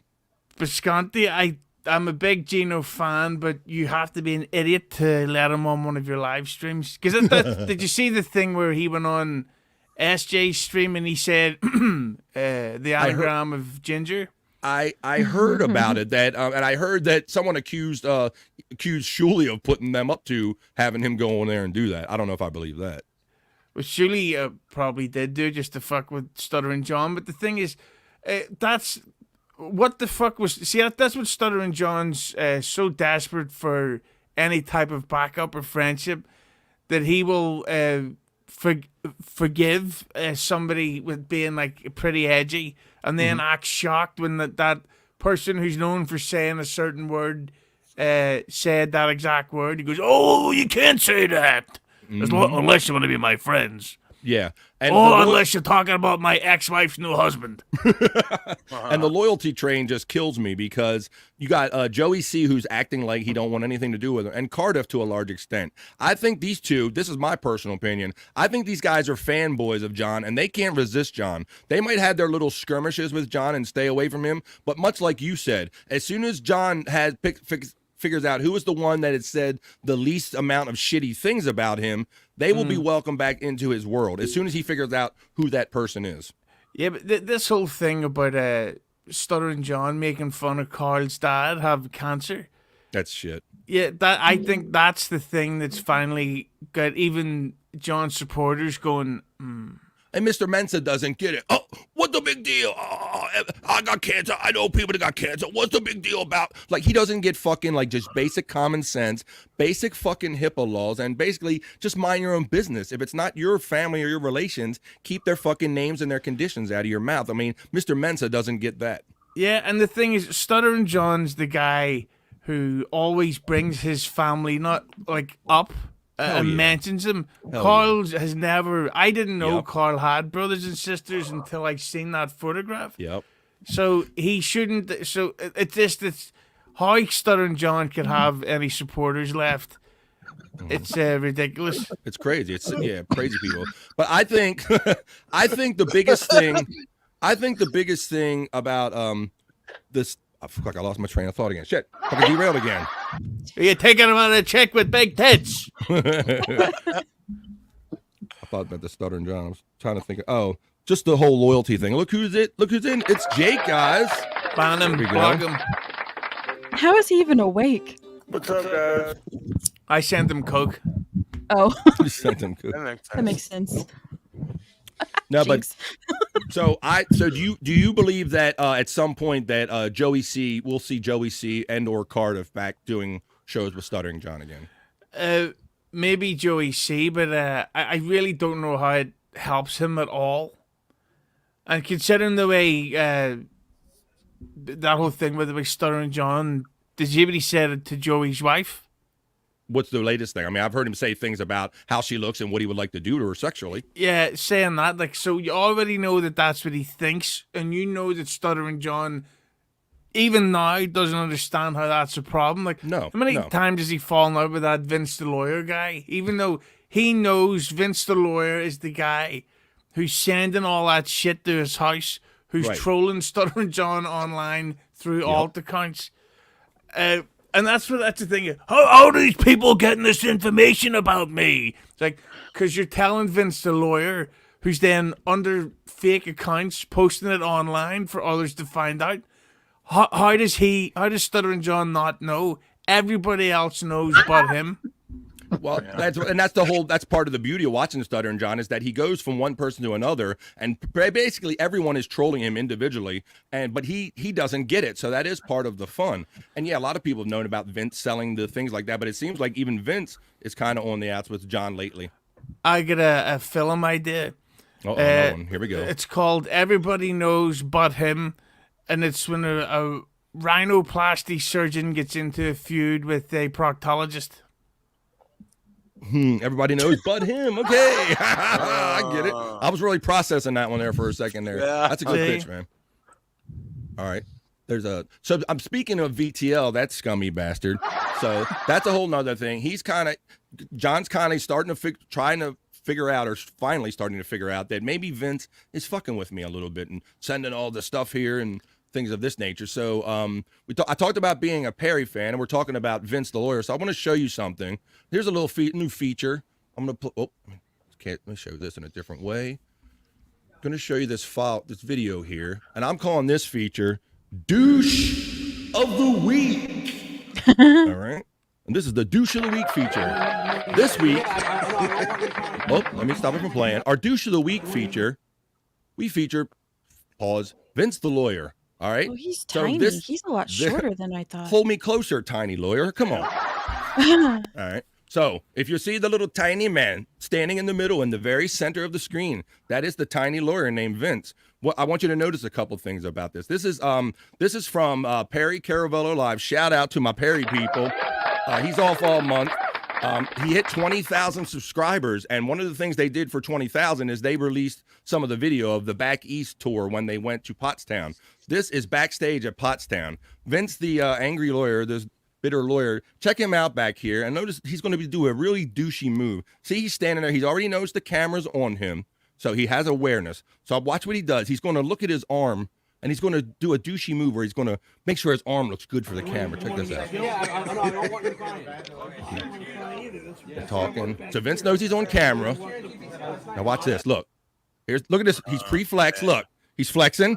He's like, I'm getting my arm ready, camera ready arm. This is why I call this the Douche of the Week. Check out this. You also notice he's flexing his arm. He's going to look at it and admire it and make sure it gets good camera. Also notice the male shapewear he's wearing. Check this out. You got to embrace it, man. Look at this. Look, rolling the sleeve up, looking right at the camera. Look at this shit. Who's that old lady? What's that? Who's the old lady in the chair? That's Vince. Oh, no, that's Bobby. Hey, I heard that. Let me see. All right, now let's continue. Let's see. Make sure Vince gets a good camera shot for this bicep. That's it. You know? Being mad. Hanging there, vibing with brah. Is that Cardiff? Yeah. That was Cardiff that walked by. I met him when I was up there, yeah. Let's see. We'll go back a little bit. Being mad.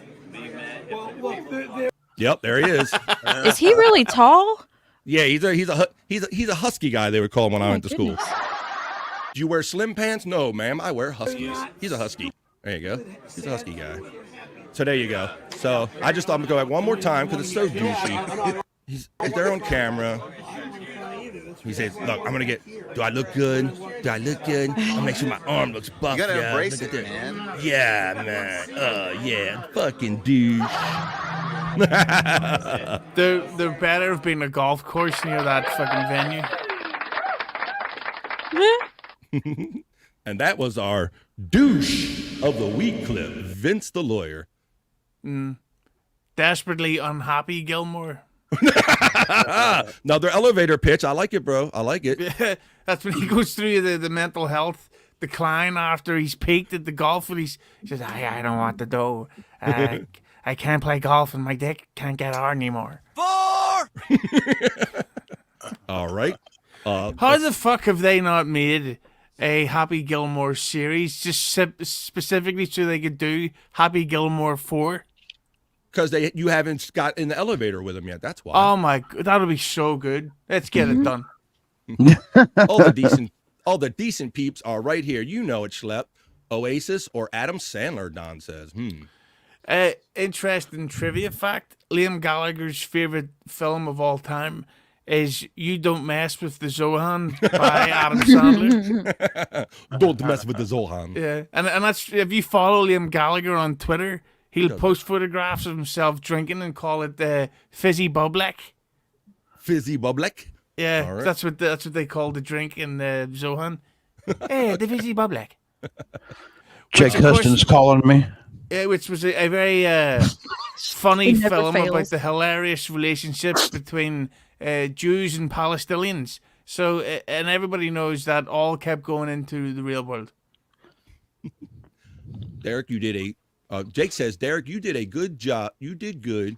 You got him really good, Derek. Well, Derek isn't the only one that got him really good. Let's see. Bobby Nick had some choice words for our friend here because he had enough. I think shit went funny when Bobby Nick says some shit. Miss Bobina from Hack Ride. Schlepp says, why is Hughezy cucking content?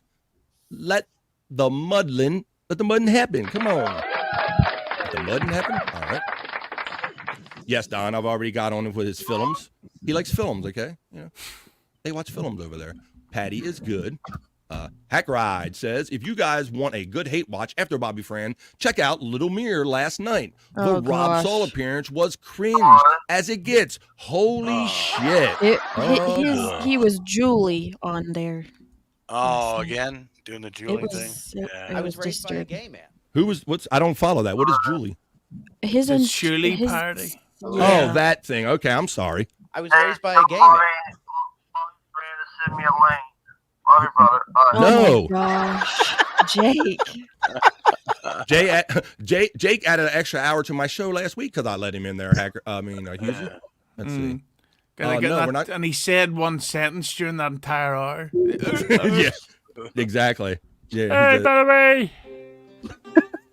What's up, guys? Hey, buddy. How you Hey, doing? by the way,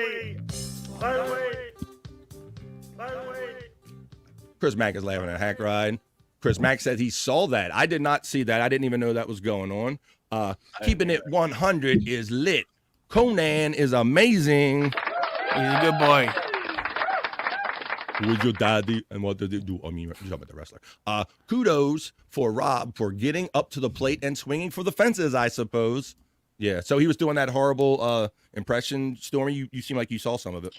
Yeah, I tuned in like near the end of it, I think. But yeah, it was. Yeah, his tongue hanging out. I just did the whole flying. impression, right? Yep. That was the whole Yeah. impression. Yeah. As I maniacally pet my dog on my lap. Oh yeah, yeah. He just decided to talk about that too with the dog and the lube and how it was just a lie and whatever. I don't know. Yeah. Maybe him and Kate Meanie would make a good couple. Ooh. You imagine that fucking train wreck? We could get that together just to watch it happen. Just to watch that shit burn. Gina says cancel Hughezy. No. What's up, bud? That could actually be a good episode of a show that if they did like a speed dating. Let me guess. Yeah. Yeah. And it was all, and like, so everybody had like 3 minutes to have an online conversation with Kate, and then they go into backstage. And maybe even if they don't even show the profile or their faces, they have to do it. Was it, you know, like the dating game? Yes. Yeah. But that's if she That could would be stay interesting. sober. Yeah. Chance stated at Gina Bobina. It's Mr. Doodle checking in saying, yo, guys. What's up, Mr. Doodle? It's a big Bobby Nick fan. We're doodle doing it. What's going on? All right, don't cry. It's okay. My mom beats me. Well, I guess that's why you're crying, man. Chris Mack. Oh my gosh. Doodle beats you, Mr. Doodle. Mr. Doodle says, Hughezy, oh my God, yo Hughezy, I'm Bobby Nick's biggest fan. Did you know that, Hugh? Huh? I need you to know. Please acknowledge this. Hughezy, what is this? I mean, come on. Yeah. This is Bobby Nick's biggest fan right here. What do you have to say for them? Fuck him. Mr. Doodle, you heard from Kenny P recently? Oh, I think they mean actually the letter P and not actual urine. No, I'm really worried about Kenny. Yeah, shout out Kenneth Pogue.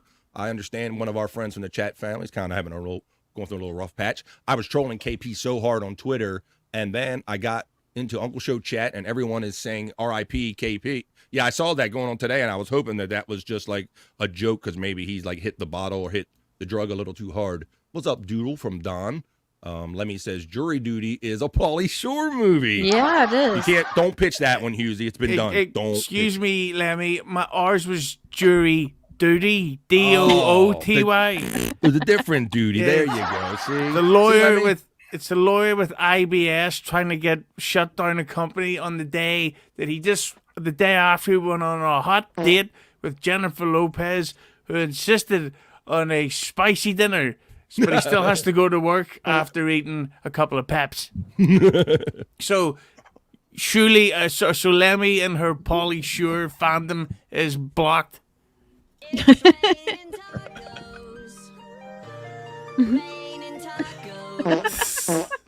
All right, let's see. There we go.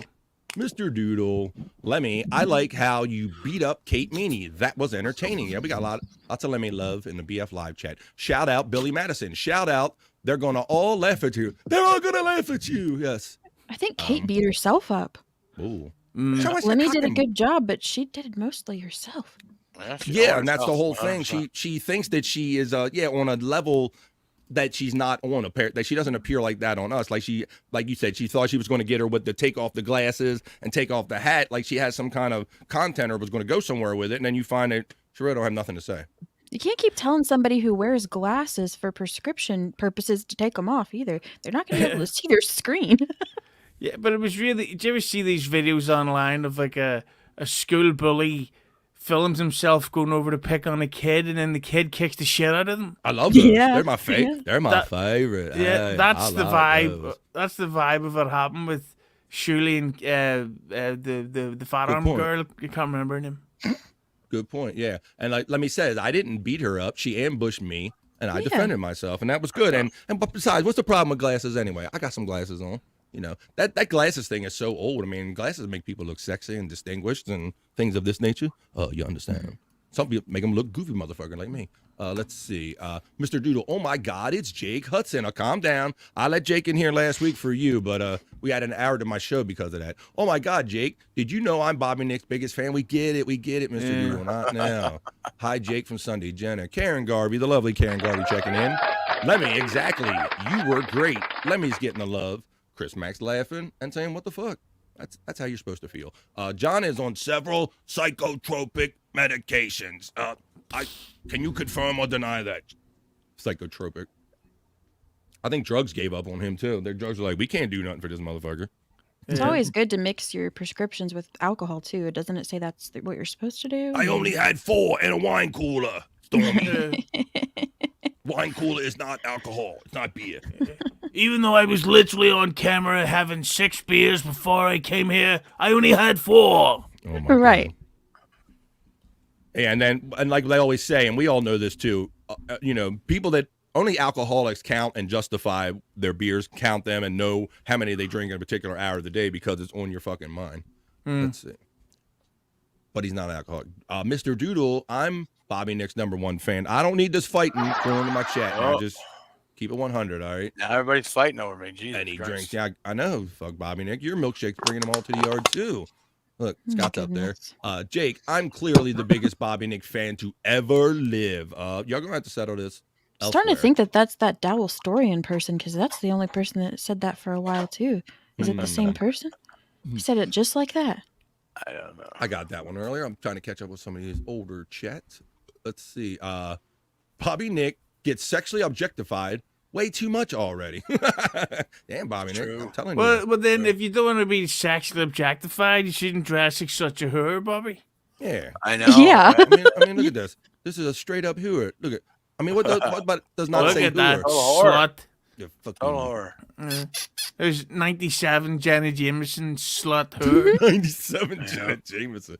Oh shit! I myself heard Gino say "niggardly" once, but not the other word. Though I didn't watch the whole show. Are we sure he was saying the actual N word? Do we know that? Do we have I've heard him 100%. say it a lot of times. Yeah. I mean, like, he's saying it as a joke. He's not saying, like, I hate vegetables or whatever the word was he said. Yeah, right. Like, he's saying it as a joke, so he's not saying it to offend anyone. But at the just same fact, time... just the fact that you need to even, like, dance or get near it is it's kind of lame and easy to me, to like the racial shit. I don't know. It's not always necessary. Yeah. It's kind of a crutch. And just don't say the word on other people's streams, because exactly. it's them who gets the hate for if you say, you know, vegetables.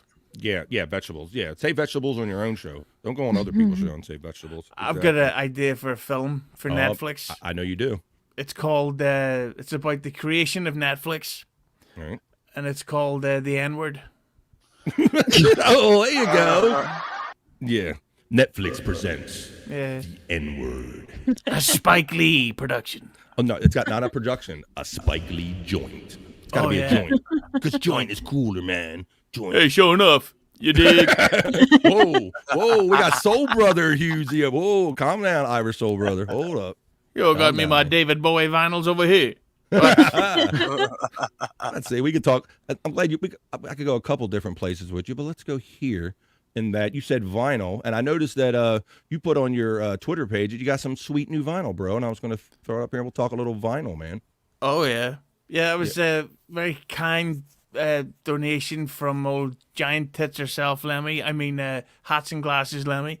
Oh. And I went straight to buying vinyl, my new addiction, because the great thing about vinyl is you can't skip them, so you got to be very specific about what you buy. Yeah. That was the big thing when we were younger. I always wanted to have a song album to have at least 2 or 3 songs on it to justify me spending 10, 12, $15 for it, bro. So yeah, to me, if I'm picking out vinyl, it's going to be much the same. Like I got to enjoy a couple 3 tracks off of it to make it worth buying. So I noticed you have Daft Punk here. Oh, and look, we also have Oasis, and we have the Lost in Translation soundtrack and Depeche Mode album. What was Fuck that? yes. Yeah. Nice. I'm not too familiar with the Lost in Translation, but I'm feeling you on all the other ones. So are you a big vinyl guy? I know that you said that you have turned to vinyl after this. How much vinyl do you have right now? Well, I don't mean to brag, but I have, and get ready to be jealous, 14 vinyls. Boom! There you go. All right, Mr. Big Time. I didn't think you were going to come here big timing us with your 14 pieces of vinyl. Yeah. But Well, I used to both. I used to share more with somebody else, but she took them. Yeah, that's what sharing. Oh, if no. you share any music, sharing means stealing, or you're just giving it up. Because I don't know how many people actually bring this shit back. I would do anything in the world for you, Jake. Okay, well, go ahead and do that in a private room. Let's see. Mr. Doodle, seriously, I would do anything for you, Jake. Okay, let's get a room. Gina Bobina, he doesn't have supporters, LOL. You've seen John's chat, LOL. Yeah, and he thinks that people to show up and clown on him and act like they're his supporters and feed him bad information. Like he always said, I don't know who's all getting this bad information. It's like he went from Kenneth Pogue to from Vince, to everybody. Everybody eventually does it to him.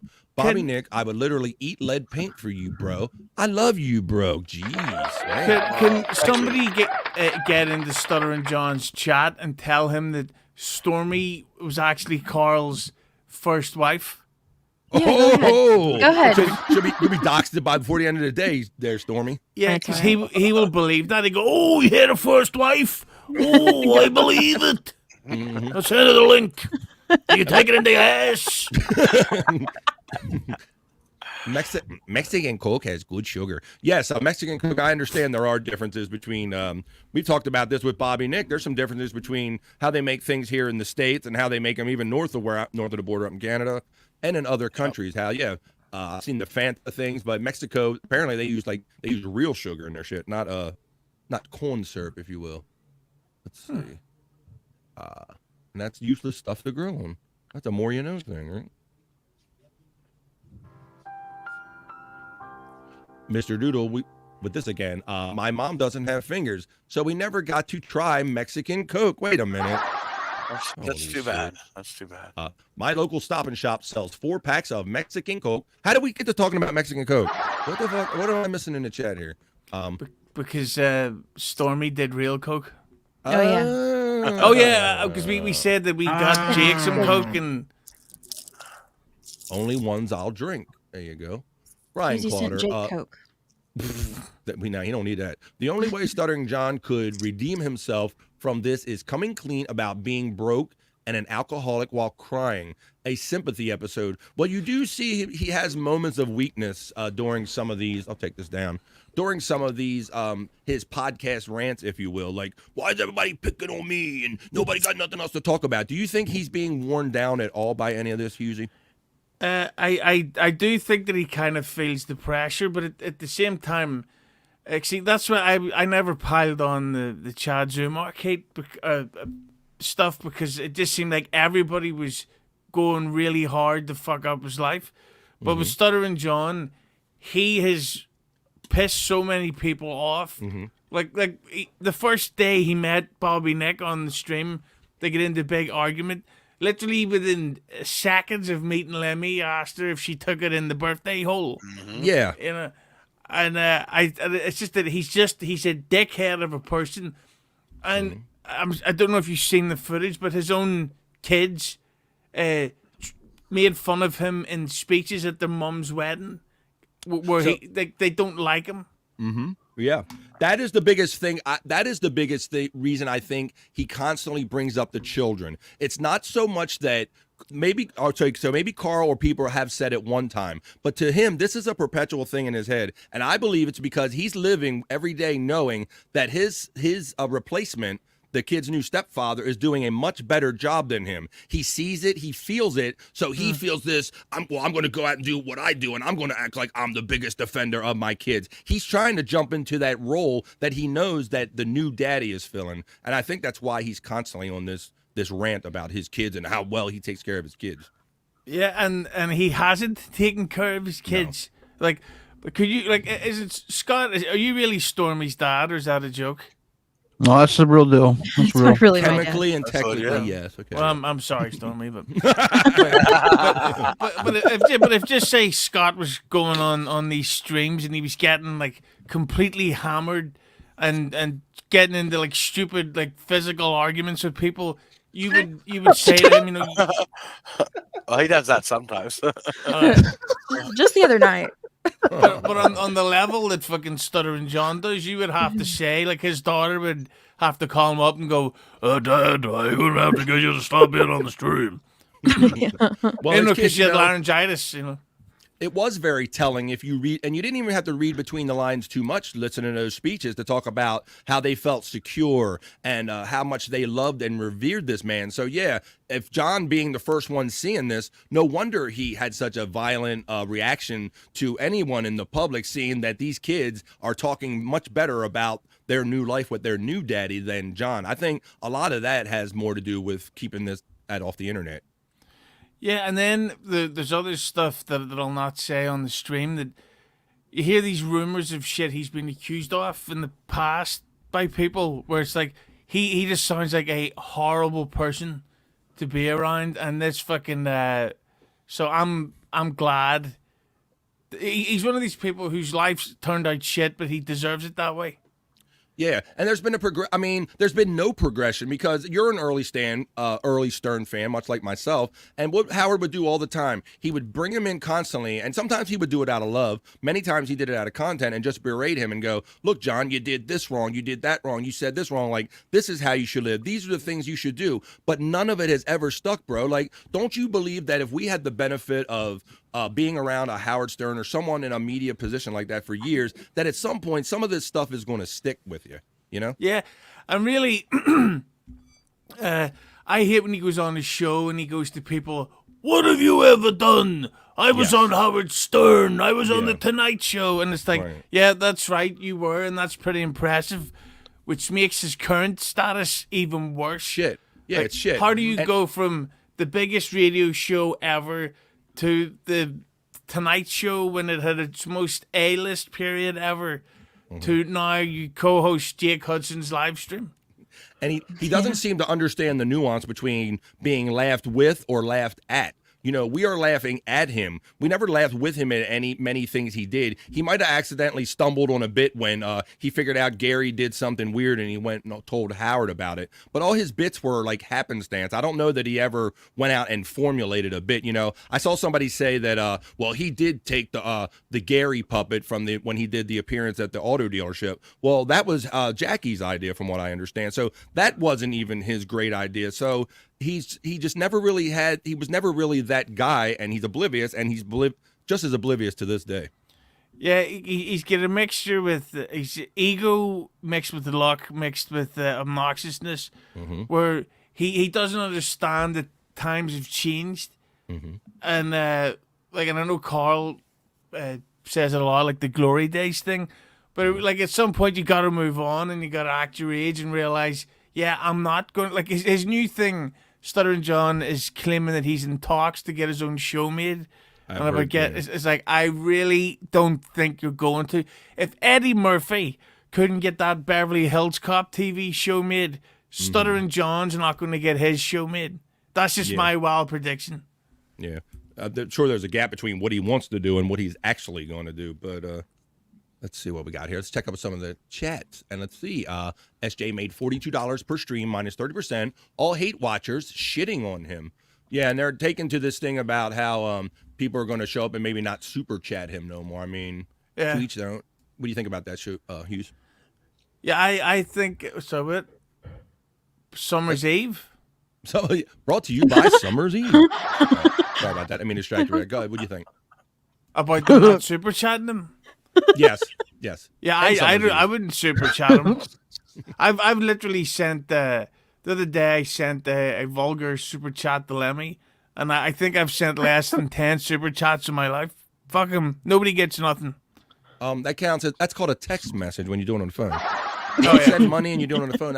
That's a text message. Let's see. And it wasn't even money. It was just it was a photograph of a ear, is what I called it. Okay. So talking about my boy Bobby Nick. Now, Bobby Nick is Canadian, famously Canadian. I would make a big deal about that for whatever reason. But Canadians they're the kinder among us, and they're kind of the gentle lions among, if you will. So I was really shocked when you take my boy Bobby Nick to this point. You've really done something. So. Bobby Nick sat in on the BYB show that he does on the Stuttering John interview, and everybody knows kind of how famously that ended up as far as the train wreck nature of it. But I was really proud of my boy Bobby Nick here, because many people sit around and just listen to this dolt and this fucking asshole just kind of say what he wants unchecked and kind of let him just talk to and through and about people. So I was really proud and kind of surprised when I saw my boy Bobby Nick kind of doing this. Here we go. Check this out. This is what happened, if you didn't see it. Now this idiot, I don't use those terms. Do you go on every show and insult the people who are on the show? Like, you're just the fucking asshole loser. I'm Yeah, sorry. you are. Narcissist. He thinks he's better Exactly. than you. He is a fucking narcissist. I bet you have a bigger beer tower than anybody in chat. You got me. I bet I did. I bet it hit home. You're the biggest piece of fucking shit out there. And you know what? I was on your side for a while. I didn't like the way the Shuli Network was fucking dishing shit out to you. But you know what? I see that you deserve every fucking second of it because you're a fucking dickhole. Thank you. You feel better now? I do. Much. Do you want a binky? You feel better now?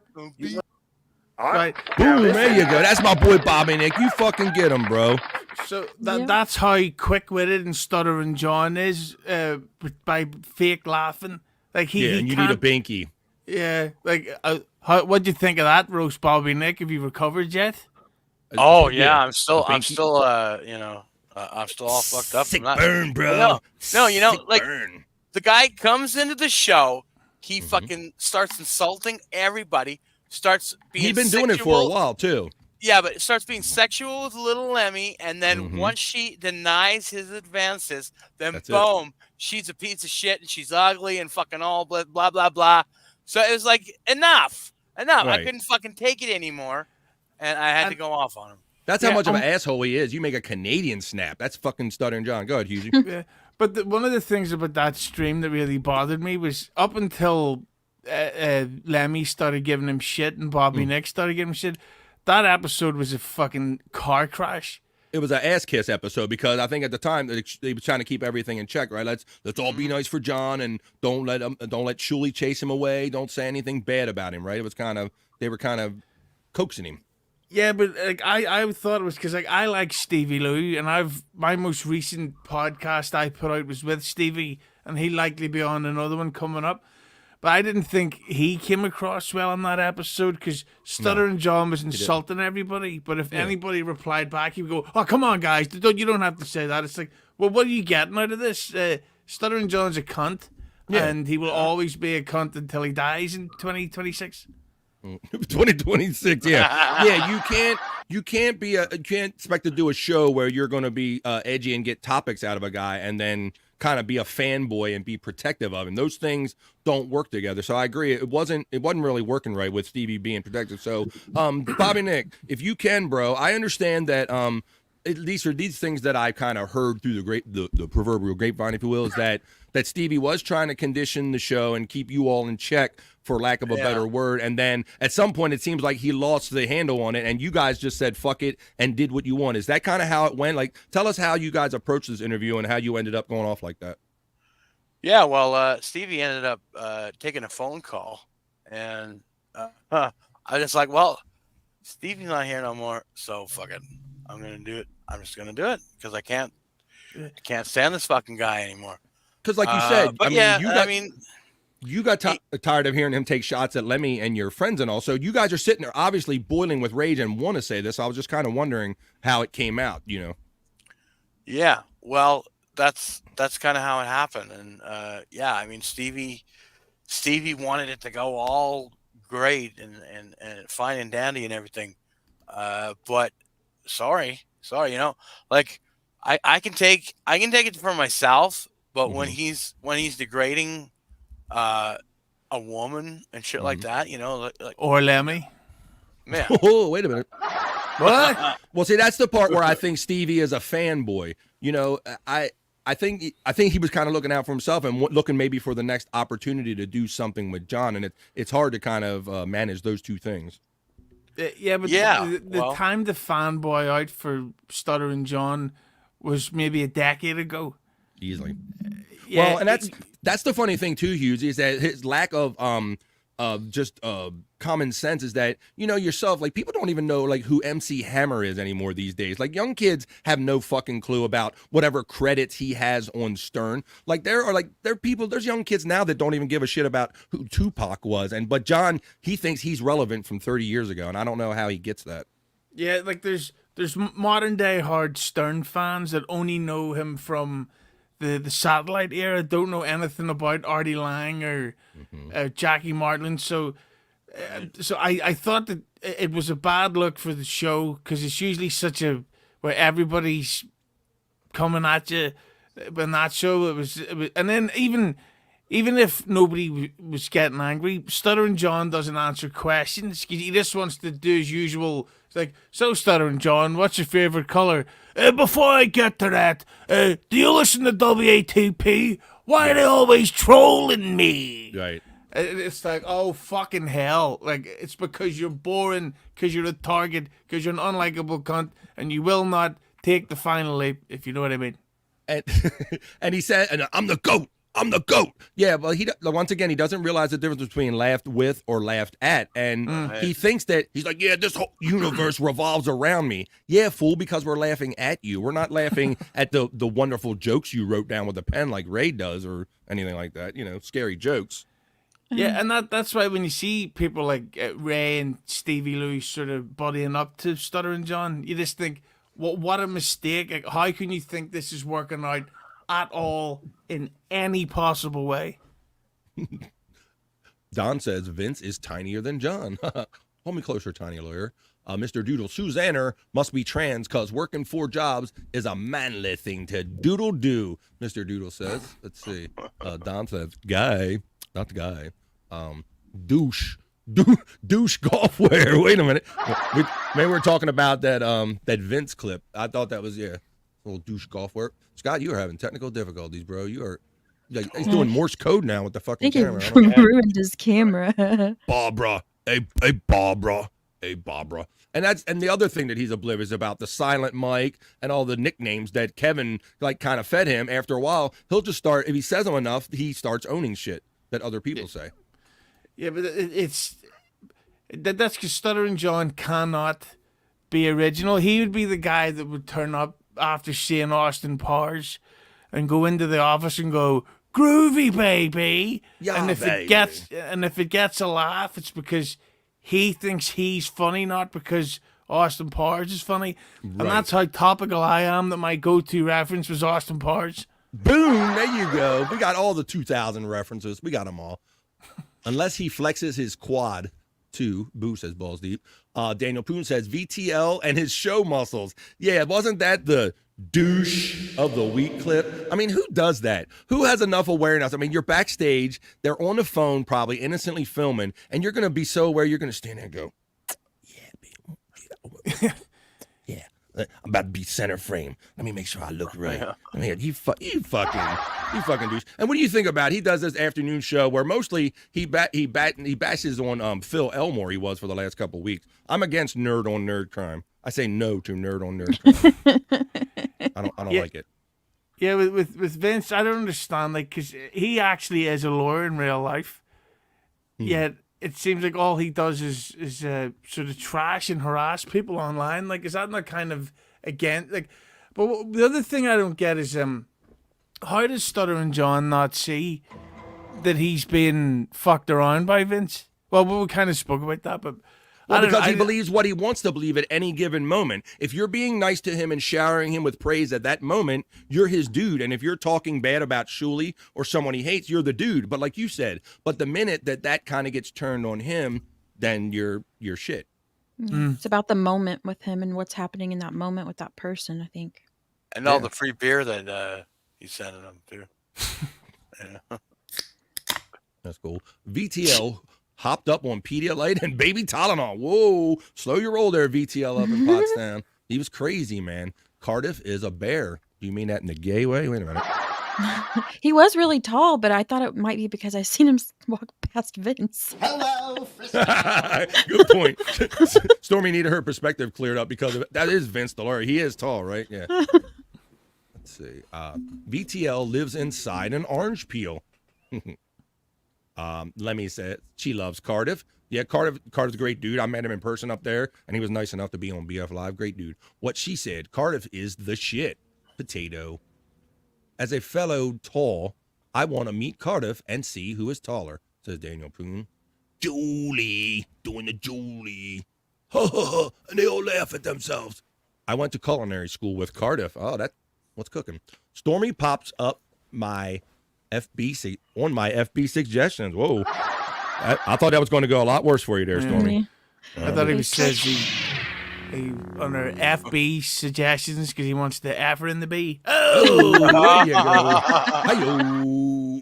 In my FB. She's a hooah. He looked more like he was doing a Sam Tripoli impression, appearance-wise. Let's see. Gina Bobina.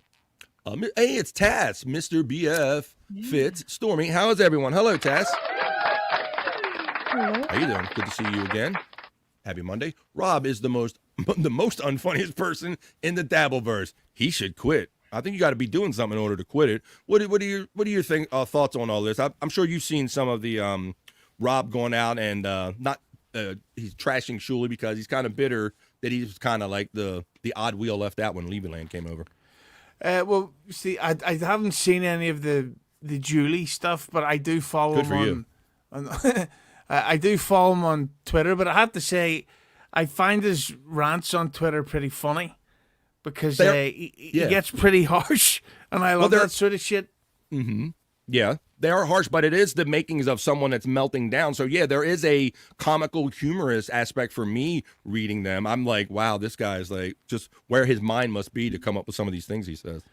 Yeah, but at some time though, you do just have to get over the shit and be like, oh, it didn't work out, so okay, I'll try to do something else or not. Like Shuley's not going to randomly go, oh fuck, you actually got me pretty good. Here's a job.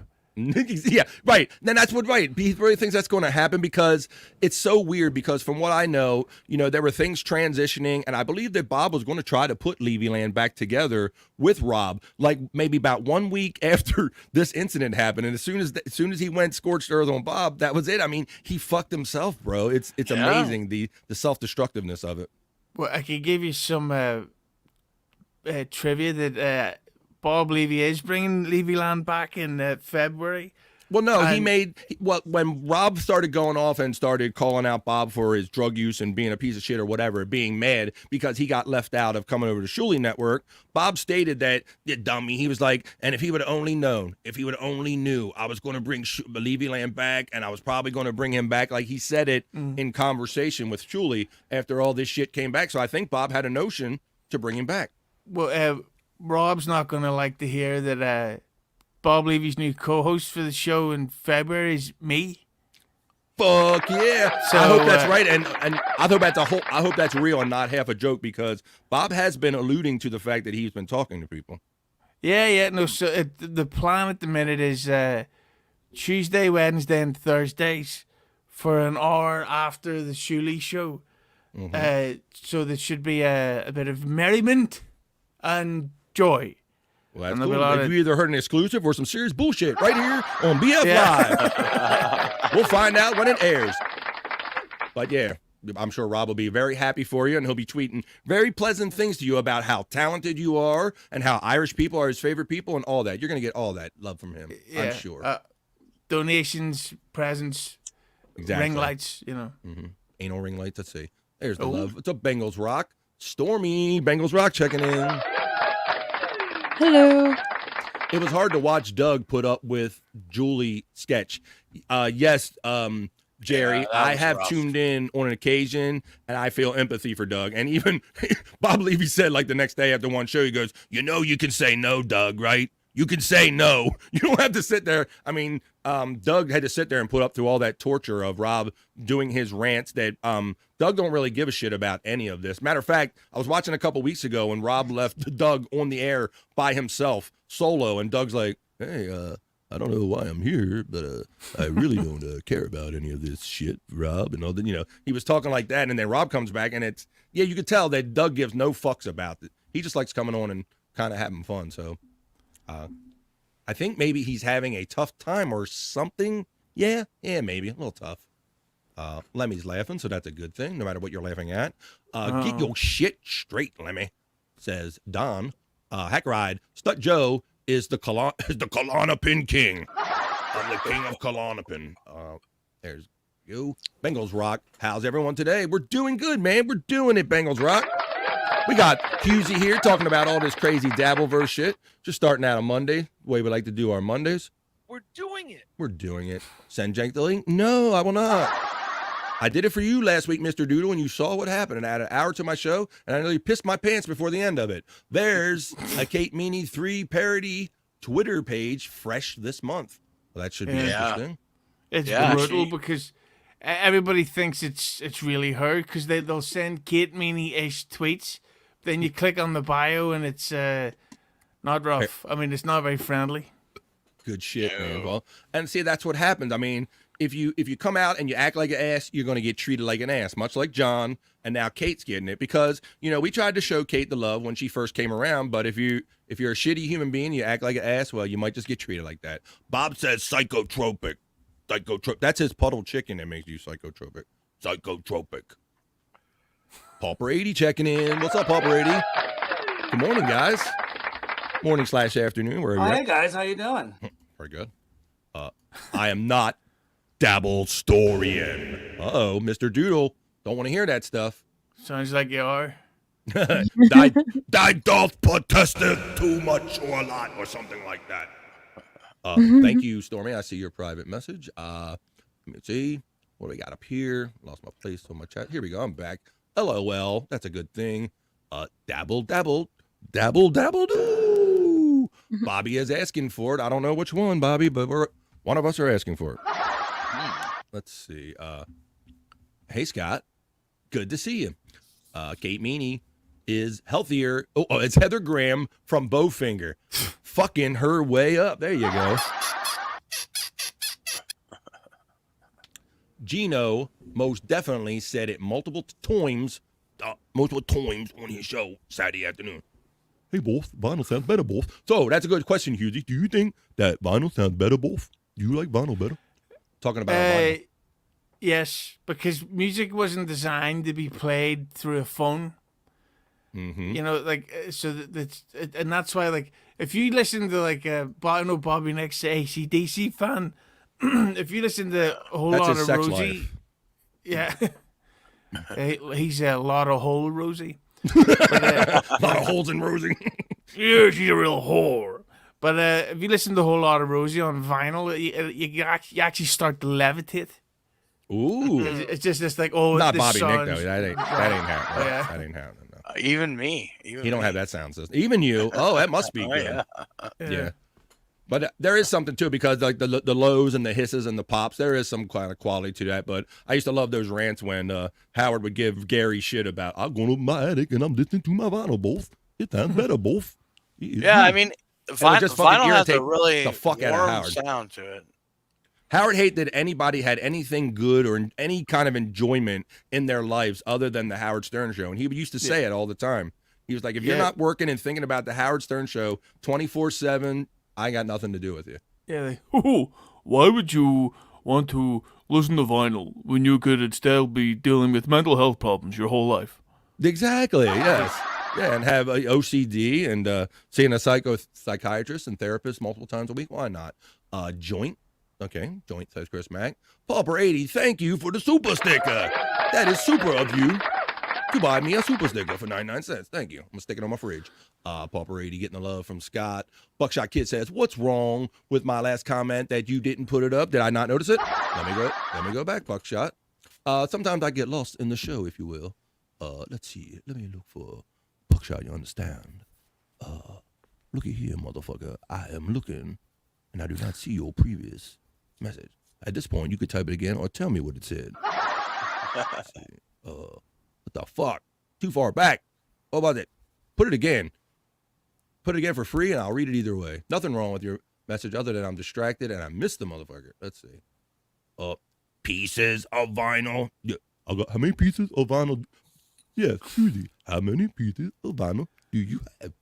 14 pieces, boss. 14 pieces. I got 14 pieces, both. They sound better, both.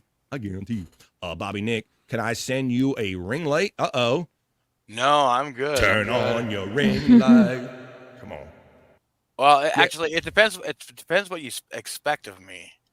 Mm. You know? We expect to see you. That's all. That's all we want. Yeah. Let's see. Hughezy looks cogsy. You look cogsy. Okay.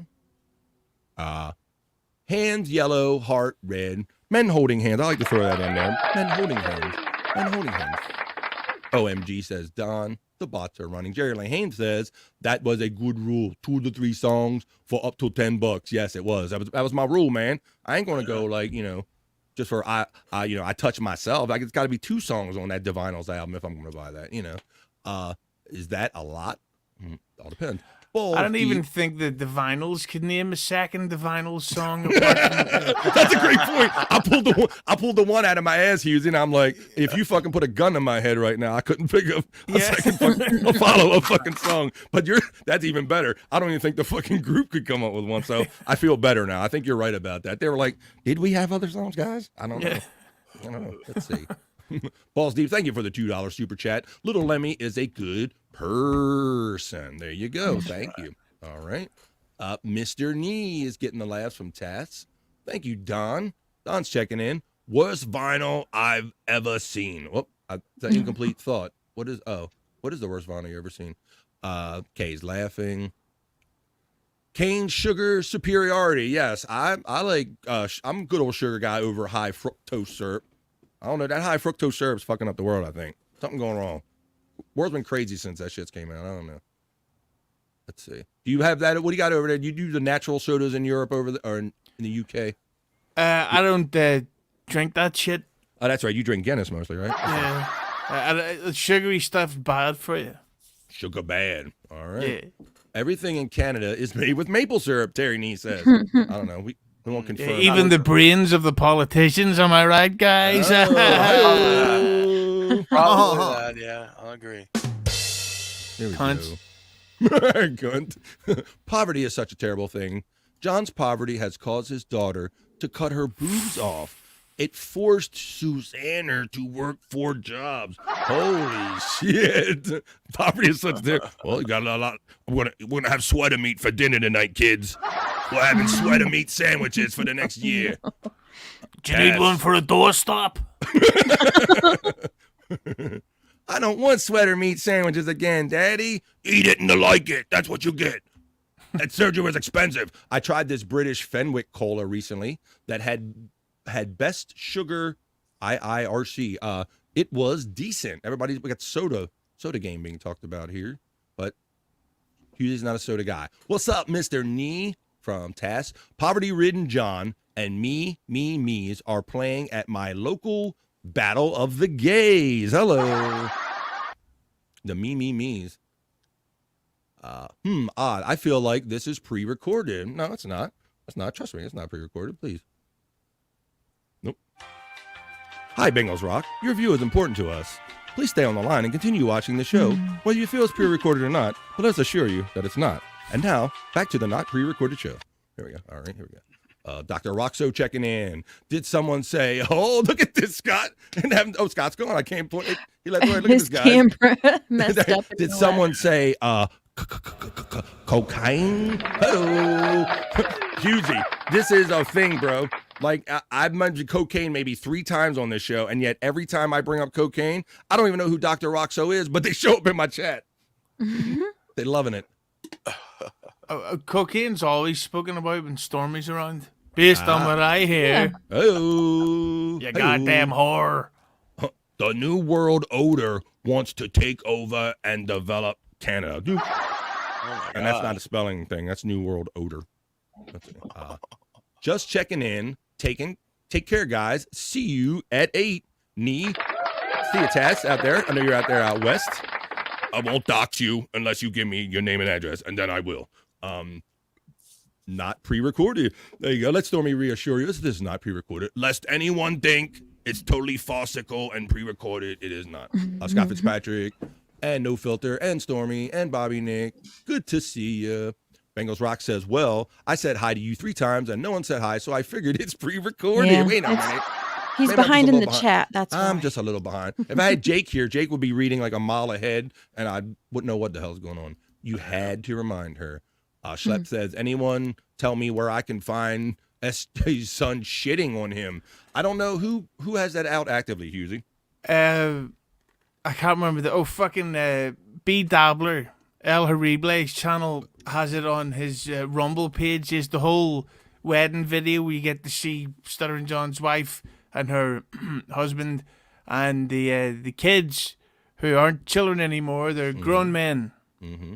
The new, the new baby daddy. Yeah, it was. I mean, it was touching. I watched it when they went over it on the Uncle Rico show the one time. And yeah, the kids they should be very proud, very well spoken. And yes, the joy. Like I got joy out of hearing. Like I felt safe that they were safe. And I don't even know these kids, but the way they spoke in such glowing terms about feeling safe and secure and protected, I'm like, I felt so happy in that for them. I felt safe and secure myself. It was really great, and I can see why John has that adverse reaction to it.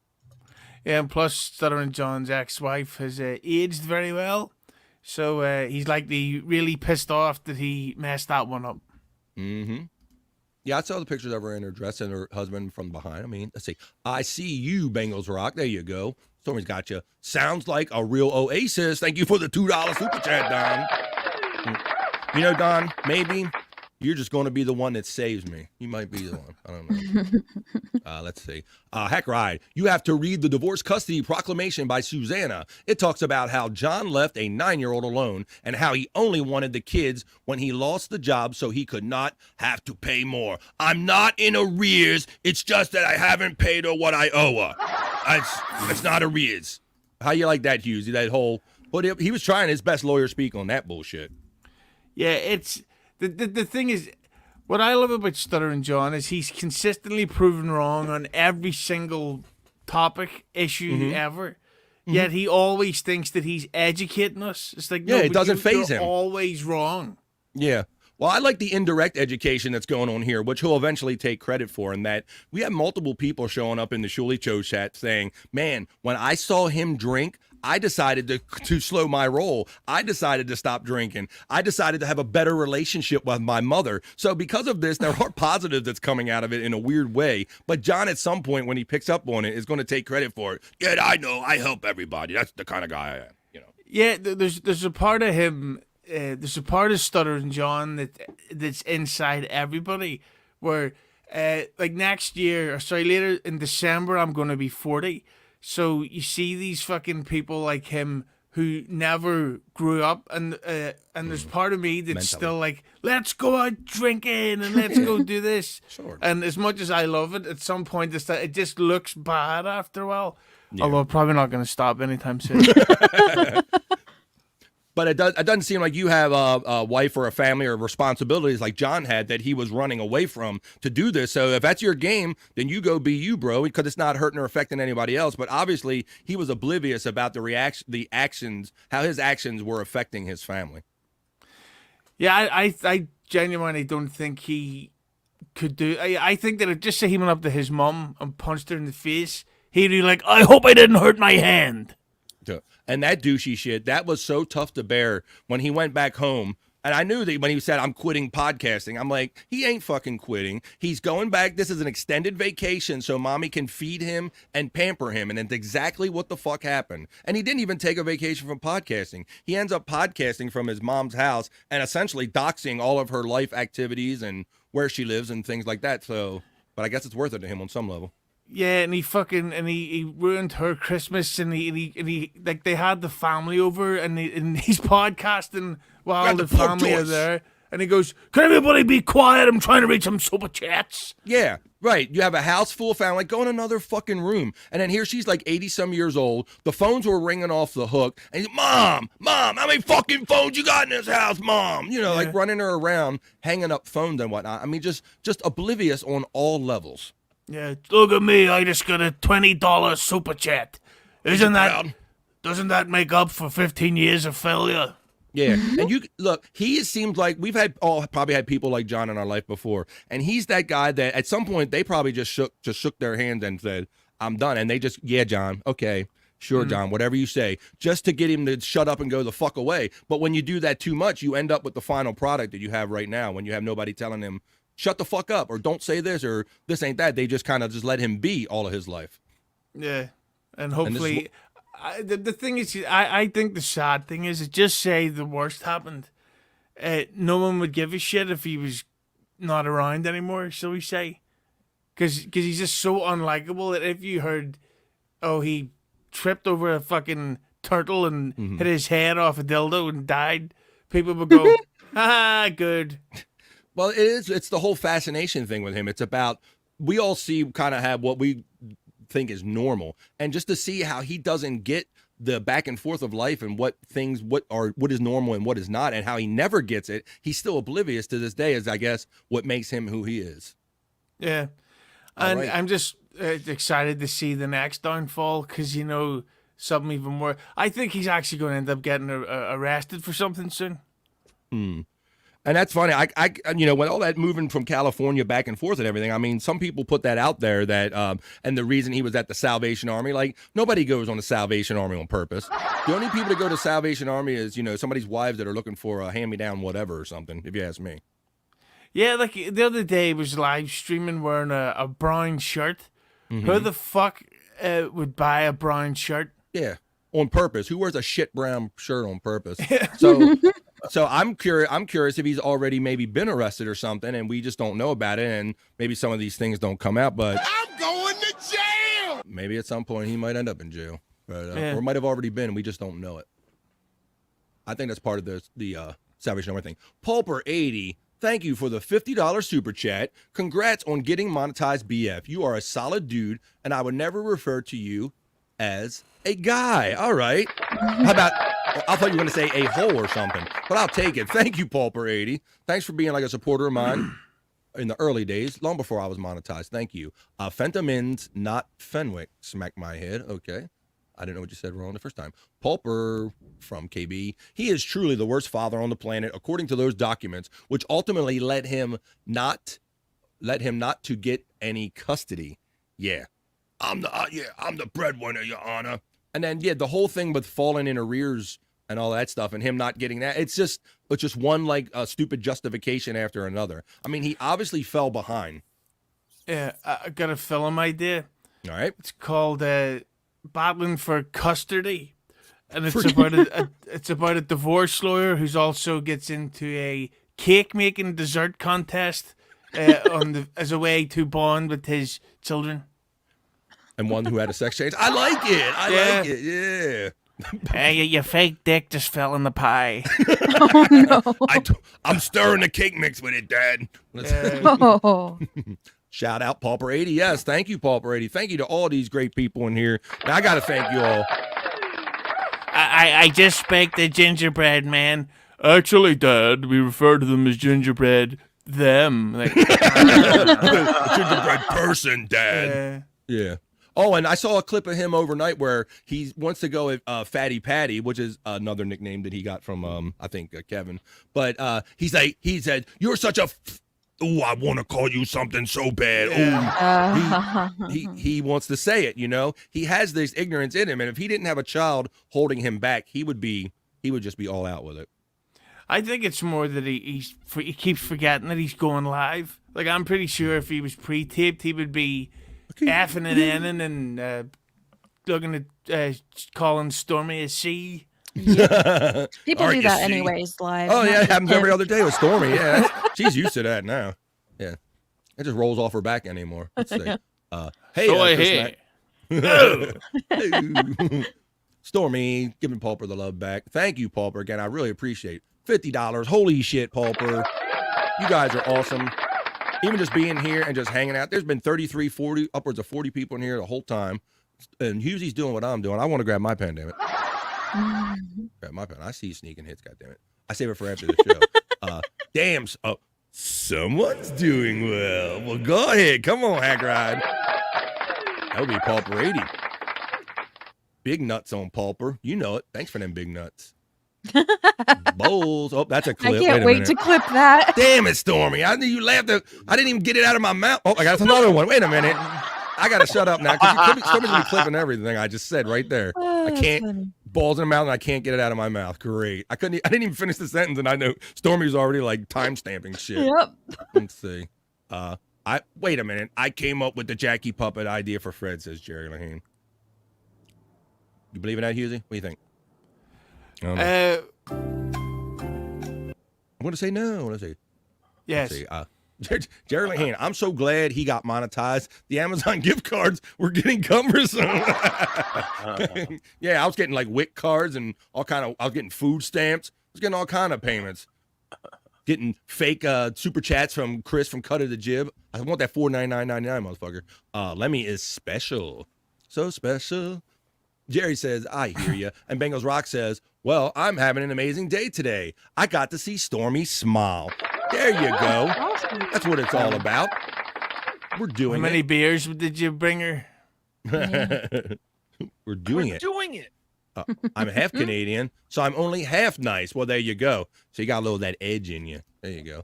You would only cussed out Stuttering John half as much as Bobby Nick. Dominic Sim, what's up, buddy? He says 41 watching and 8 likes. Hit that thumbs up.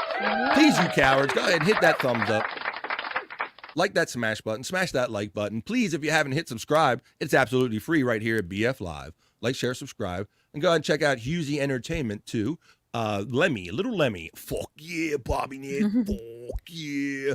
Matt Chewbacca. Oh. Good for you, Bobby Nick. Bobby Nick, F this drunk. How are you?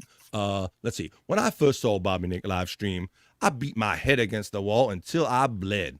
I couldn't handle the beauty and the pure entertainment value Bobby provides. A concussion is worth it to me. God damn, Bobby Nick. I need to get one person in life that likes me as much as Mr. Doodle loves you. Holy. I don't know what you did or what kind of blackmail pictures you got on that one, but see.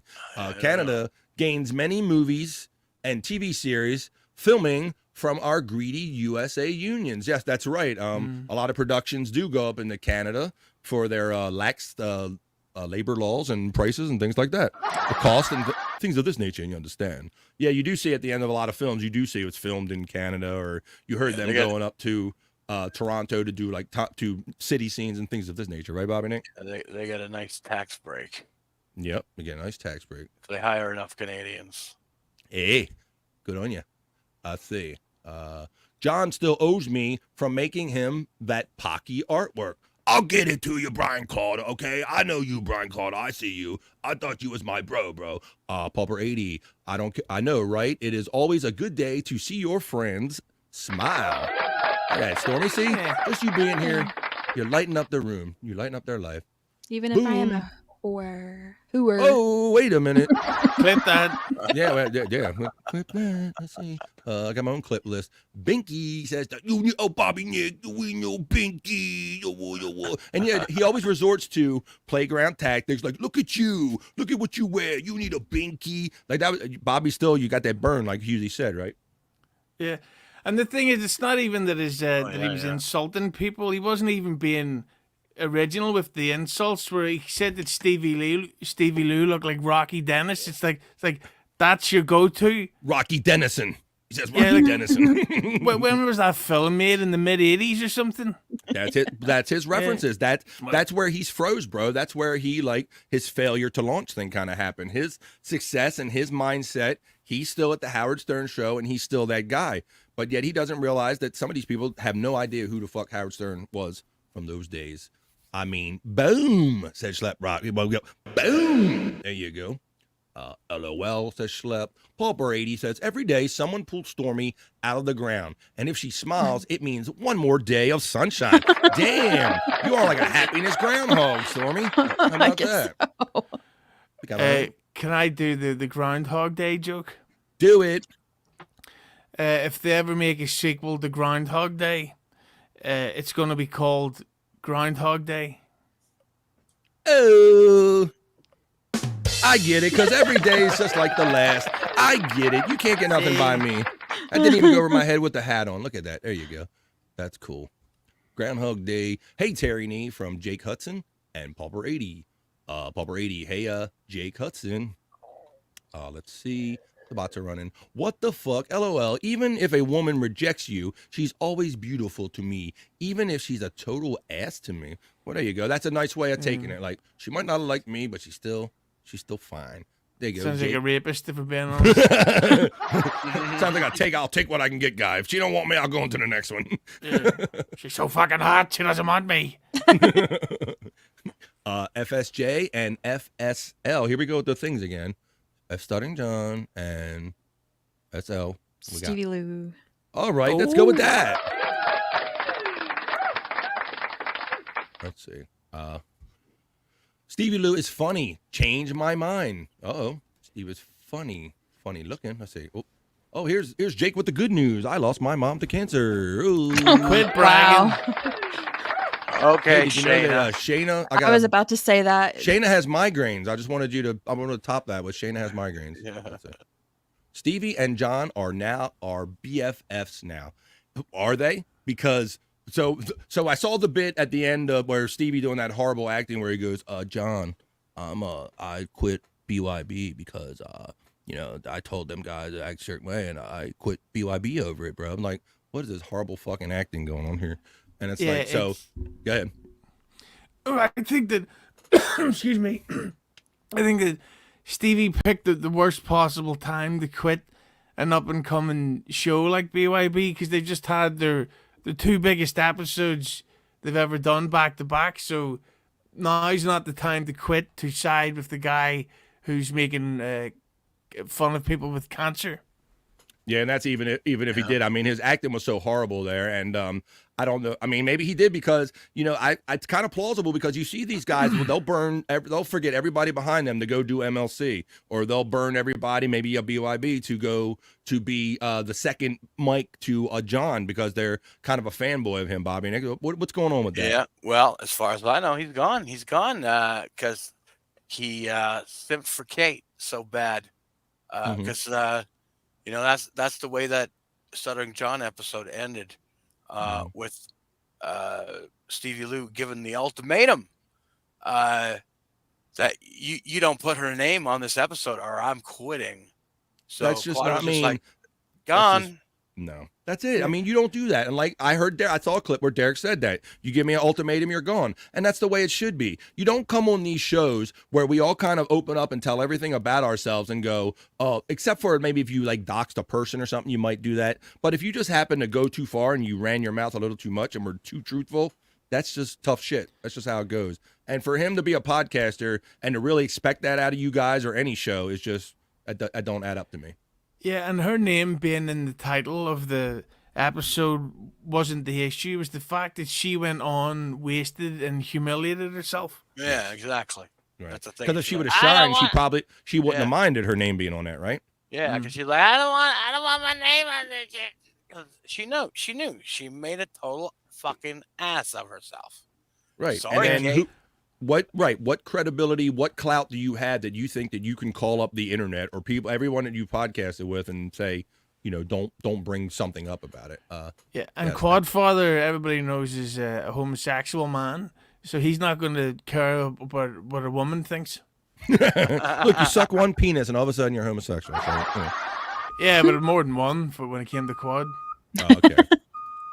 We went all over the place, wasn't it? Let's see. She left a trail of information on every channel, though. She doxed herself. I'm not going to say where because I'm not going to encourage people to go find it. But she told people what street she lives on, even. So. Yeah. Dumb. Wow. Dumb. Like, Jesus. Not very smart. All right. Stormy, I saw your private message where you sent me a clip, you said? Yeah. It's Julie. Was I not supposed to say that? Oh, okay. No. Oh, okay. That particular point in that okay. show, he references something, and I might be misunderstanding it, but I think you'll understand what he's talking about. All right. Well, let's look at the rantings of one Rob Saw because he's not entertaining on purpose. He's entertaining by accident. So let's see what he happens to say in this lovely clip provided by Stormy. Let's do a little screen share here and get it up right here. Because like I said, he's saying hateful shit about people that I'm associated with, Hughezy. So I really don't always care for the message, but there is something about just going and just reading and watching his rants, just the maniacal, the silly thoughts in it. Is there something entertaining about it? Sometimes yes, for the wrong reasons. Yes. No offense, Stormy. Let's see. Here we go. Here's. Oh fuck! Look what he's I wearing. heard with the ever talented Rob What Saw. is that controversy I heard with Muttering John? Who the hell that was? That you guys kind of skeeted with paying one of your producers or something like that, right? During Pottstown, you guys kind of fucked him over. Is that true, or is he just being a bitch? I'm sorry, I can't hear you. My headset went out. His mic ain't even working. Of course. Sound in here. What the paying? What? I don't know. Exactly, paying. You would never pay anybody. My headset. He only pays is his dues, bro. That's right. If it's his dues, he's paying. If it's that Gitas, he's stacking. I'm it. sorry. Next question, please. My headphones aren't working. Uh-oh. All right, now, Chow, you got a question for the king himself? I mean, I'm just a huge fan of your whole network. Whoa, that was epically horrible. Thank you for that, Stormy. I think. Yeah. The sheer irony that I'm wearing this, and so is Rob's. Yeah. You guys are both very, very butch men, so I can understand why. But, Thanks. So he's not bitter at all. You can tell by all of his Twitter rants and all of these kind of on these things going on, right? He's not bitter at all, is he? Yeah, that's like the kind of guy that still checks out on what his high school girlfriend is doing, even though it's been more than 20 years since school. Like, well, maybe there's another chance. Yeah, maybe she forgot how much of an asshole I am. Yeah, maybe that's it. Yeah, but he is that guy always wondering how well. Oh, she got fat. She's this. She ain't no good. Why do people do that? Oh, she rejected me. She's ugly. What a summer's eve douche. That's right. Without simping too much, Lemmy is truly one of a kind, says Balls Deep. Too late, you simp too much. I think Stevie is backdooring SJ for KB on the low key. Yeah, I think that's all kind of part of the bigger universe that, Stevie, he's the intermediary between John and KB for as long as that lasts, I guess. Yeah, but even at that, like, it's the Misery Loves Company isn't exactly blowing up at the minute, No. so all this potentially falling out with BYB, it's just not worth it. Or maybe it will be, but everybody else will profit from it. Yeah, and that's what I noticed that too. When I would say it's fair to say that when Bob Levy was with Kevin on MLC and he really figured out super chatting with Bob, they were really raking it in on the daily. That was kind of peak in this recent incarnation of MLC.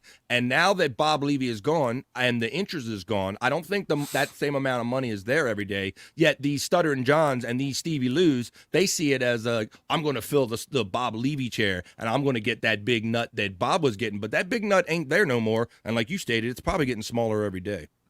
Yeah, 'cause I remember there was a stream that MLC did, and it looked like they made, nearly $4,000. Right. Over 2 hours. Yeah, you could add it up sometimes mentally when you see a couple hundreds go by and you're like, shit, that's a couple $1,000, right? And just going by that gauge alone, Hughezy, you can tell that those days are long gone. That just doesn't happen. But I think people clamored and they're like, yeah, I'm gonna take Bob's place and I'm gonna be that fucking guy and get that other half of that nut. And that nut is gone. They don't realize the nut isn't there without Bob Levy. Yeah, make your own nut. That's right, Bobby. There you go. Sometimes you feel like a nut, sometimes you are. There you go. Hello. That's what Bobby Nick says. All right, Scott. Well, I know Scott's having technical difficulties. Let's catch up with some of these. Lemmy is the Sean Strickland of the Dabbleverse. Did you see any of the UFC over the weekend, Hughezy? I hate UFC. I'm not a big UFC guy, so I don't go out of my way to watch it either. But you outright hate it, right? I'm hearing. Yeah, it's always the usual shit of all the tough talk by the new star, and then the new star loses the first big fight, and then it's back to square one, and it's like, fuck this. Mm-hmm. Yeah, so I know that there was a big one this weekend. We got asked about it on the sports show, but I'm not the biggest one either. We have a local MMA kind of a minor league in my area. I went one time, and I saw like a big 6-foot-plus dude. I saw his bottom part of his leg get snapped in half, and that's I don't need to see that no more. That's not really entertaining to me. We went to this local pro wrestling event just so we could, like, old school friends meet up for a drink. Yeah. And some wrestler got his neck broken in the third match. we were like, this is fucking amazing. Let's come back. It's the best thing I ever seen. What? Let's see, 100%. We got that one. John don't like women. Yeah, that's been said. You go, what do you mean I don't like women? I love women. If they stay in their place and cook for me and shut up and fuck me, I love women. Yeah. I just don't see why they won't blow me. That's fucking rude of those bitches. Only fat chicks do that. Schlep says, I'm sure she swerves when she drives. I'm sure she swerves when she drives. Stut Joe bothered Stern so much last year, he got excised from Stern clips. I know that there has been a lot of that. When you do go back and listen to some of the best of, there are very few or no mentions of any Stuttering John humor. After the lawsuit and whatnot, you have my name and likeness in there. You can't use my voice. What a ridiculous. That's how desperate he was to try to get some money out of Howard after he was gone. I believe VTL is a maniacal sociopath with Asperger's. And I like how he spelled Asperger's too. Yes, I think he has actual burgers on his ass. He looks like that kind of guy. Let's see. James Mark, if it fits his narrative, he adopts it. If it's not, he aborts it. Both can happen within the same breath. Effer into B or fuck her in the pussy like they do in those viral videos. I'm referring to Stuttering John. Yes, we know that. Bengal Rock says, LOL, y'all are like an hour behind in chat. Okay, I'm catching up for Christ's sake. Maybe I do need Jake here for something. Let's go. I think that was probably an hour ago too. Oh. Jesus. So then I'm 2 hours behind. Christ. Let's see. Well, I didn't want it to be a whole chat show with Hughezy sitting here just watching me read fucking chats the whole time. I want to kind of mix it up. No, Chupacabra. I guess I should say before he took the L on Saturday, but damn, he can be head woke libtard reporter. Yeah. You got the laughing. Thank you. Let's see. Agree, digital is too flat. Right, digital is too flat as far as the audio quality. Hey, Stormy, can you find Bobby Nick telling his pearls story? Yep, I'll find it for you. His pearl. We talking about like a necklace or something? What are we talking about here? No. The pussy debris. Oh, I'm sorry. I didn't mean to yell on the microphone. Yes. No, we're not telling potatoes. Oh, that's. I'm not telling him stories. LOL. I will. I know he has told it more than once at Hack Ride. I think I know where to look for. Oh my goodness. Yes. I don't know if Hughezy knows that story or not. There. Let's see. Mr. Doodle. When people see how freakishly large my muscles are, they think I'm a mean or something. They don't understand that I'm a huge Bobby Nick fan and that Jake Hudson is my homeboy. It's sad. That's okay, Mr. Doodle. Let's see. There you go. Stormy is putting out, that's Bedabbler. If you want to go see the full Stuttering John, his kids speaking at the wedding, Stormy throw the link right in there. It's the Rumble link right there for Bedabbler, and you can go watch that video there. Well, at Stormy, I'm wired today. I got to see you smile, LOL. There's the links going out again. Bedabbler show. Thank you, Stormy. LOL. You are so wired. No, I'm wired as in high on life. Seeing you, you nerd. Okay. I'm just kidding. These two guys have a whole back and forth thing during the show. No wonder I'm an hour behind. Bengals Rocks. Did you write the theme song to the Drew Carey show? No, Bengals Rock. What I love about Stuttering John said no one ever. There you go. Pauper 80. No, but I can write Stormy a song. Oh. Tass, the resident artist, has a relaxed podcast at 8 p.m. Got to clear my throat. I'm getting verklempt. Talk amongst yourselves. She draws great art and talks with the chat. Yeah, Tass is a very good artist. Drew a nice picture of me and Bob Levy that I use to this day. LOL. Bengals Rock. Pauper 80. Bengals Rock. I think Dave Daffler already did that. Terry Nee. Yes. Shit is inside everybody. Stormy. So does Terry Nee. I'll have to check it out. I'm trying to catch up, y'all. Bear with me. John's mom deserved to be yelled at. She was ruining the show and being rude. Holy shit. Shut up, you old C word. Mom, I can hear your bones cracking and creaking on the show, for Christ's sake. All right. Gingerbread them. Lemmy says, what's that? He called Stormy a crunt. Okay. Mr. Doodle says, I've been trying to finger Mike Morse for about 3 years now. When I finally get to, I'm going to throw a huge party for the finger. That's gross. What the? I think we should insist on a blank Mr. Doodle unless he super chats from now on because it's too many. Yeah, it's getting to be a lot, and we're getting a little off the trail, getting a little crazy here with the Bobby Nick love. I mean, I tolerate that a little bit to an extent. Let's see. The rest I do under protest. Let's see. Hey everyone, and the chat. What's up, Chris? I love when people check in on BF Live. We normally do it 12 to 3 or so. Hughezy's probably wondering when the fuck does this show end? Let's see. Yeah. It's up to you, bro. If you need to go for something, but you're welcome to stay. Little Lemmy giving Chris the love right there. Stormy says, thanks for watching and supporting the show, everyone. Yes.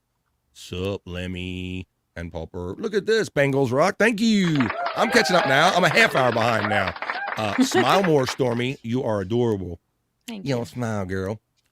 Bengals rock. I just got monetized last Monday, 1 week ago. Thank you for asking about memberships. I'm going to get on. That's the next thing I got to get to. But thank you for your super chat in the meantime. James Mark. Whoas make the world go round. Yeah, that's that song from the Candyman, right? Candyman came because the whoas make the world go round. Hughezy. Groundhog Day. Oh, he liked your joke an hour ago. So, see, I'm trying, Hughes. I'm catching up. I'll tell it again tomorrow. Okay, yeah, we'll tell it again when I catch up with the chat. What's up, guys? It's Bobby checking in. Hey, Dave, how you doing, buddy? At Bengals Rocks, I was wondering the same thing. Bobby Fran, why can't we get gift memberships? Thank you for the interest. If I could click it on now while I was doing a live show, I would click it on and graciously take your memberships. Look for memberships coming soon to BF Live. Sorry about your mom, buddy. That's probably for Jake, or let's see. Bengals Rock. Well, everyone is beautiful in their own way. No. Even. No. Even. Well, what's Amy Schumer that got this beautiful about her, apart from her bank account? That's true. Yeah, I know. I'm not the biggest Amy Schumer fan either. I've never gotten it either, bro. That's another one where everybody sits around going, "She's funny, right? She's funny, right?" Is anybody going to say she's not funny? But some people finally said that she's not funny, you know. So there's that. So you have skipped to 400 towns so far? No. Let's see. Laughing. I would have gifted memberships. I don't like super chats. Well, I'm going to get that started for you real soon. Quad is a poon hound, according to Chris Hughezy. I think, are you jealous of Quad? Is that what's going on here? Yeah, jealous? I wish I was just gay like him. Gina Bobina says Rob Saul never too late. Oh, it's never too late. Hello, Frisco. Gina Bobina says Rob Saul is still spiraling. Yes, I think it's kind of a continual thing there. I wonder where it's going to end. It's going to end in murder or monetization. I don't know. The message you didn't read. It's nice watching a show with a bunch of guys not talking dirty to a woman on the same show. Thank you. Thank you, Buckshot. Except that I'm a what, Hughezy? Oh, except for this Irish who was over here in the lower right. Let's see. All right. Now we like to have fun. We all know I was the first person to ever cook a pork. Oh, here we go. I'm gonna read this last one. I'm gonna cook a pork chop, but that's not what we're here to talk about. We're here to talk about the immense love and admiration. Oh, we all have for Hughezy. Oh, Mr. Doodle, they turned it on you just when you were gonna ban them. Oh. Now you get the love, Hughezy. Fuck him. Bengals Rocks laughing. So adorable. Lemmy rules. No simpy. Balls is right. Mr. Dude Hughezy, can I have your phone number? I want to call and talk about poodles and their connection to John's daughter's burrito. Was that fucking guy? I know him now. I had to mute him on Twitter because he kept tagging me saying that I'm the dad of a dog and all this stuff. Yes, that is Mr. Doodle. Yes, that is. He found you. Hi, Mr. Doodle. Calm down. Hold back. L-A-O Lemmy. I just noticed you got a cleft chin. Oh my God, so cute, Stormy. Ooh. Nobody's ever said anything about it before. Yep. You always put extra makeup on it and everything. Nobody's ever complimented it. So there you go. Nope. Finally got you. I'll highlight it next time. Now, how does your chin? Ray is the notorious chin. No, mine's not like his. I can't stick my whole friggin' thumb in it and lose it. I keep my credit card in mine when I'm riding my bike. You know. Let's just call it what it really is, though. It's a butt chin. It's an ass chin. Yep. It's an ass chin. It's an ass You He's got a an dickhead. ass. That too. There you go. Ass chin. Yeah, dickhead, ass face. It all works. Strickland lost the decision in that fight. That was 2 hours ago. Now you're 2 hours behind. Yes, I know. Stormy already cleared that up with me. LOL. Stormy is putting the links out there for Hughezy Entertainment because that's our guest right here. The man. We thank him for joining us today. Mike Durbin Productions, Hughezy rules. His accent is cool there, man. That gets my go. That gets your go? Oh, yeah. Hey, Bobby says, congrats, BF, on the Ravens playing in the AFC Championship game. Thank you very much. Oh, how do you're reading my mind here? It says, Pulper $82 for BF's bladder expansion procedure. What am I? Wait a minute. I'm sitting here doing like the Stevie Wonder piss shake. Is that what you say? Am I giving it away? Let's see. LOL. What the fuck? Ha ha ha. Very good. Schleprock says, thanks. I'm just glad I wasn't drinking during this because I'd be pissing on the floor. I know. Bro, you can ask these guys. I got near the end of doing like a 3-hour show last week. I'm sitting here sipping water. I had to run a video. I'm damn near pissed my pants trying to get up. Yeah. I got to do what Chris Abels does on Replayables. He does a thing called Llama Time where he fits in piss breaks. I got to do that. That's a thing. $2. Thank you, Pulper80, for lessons on how to spell the word procedure. Okay. Let's see.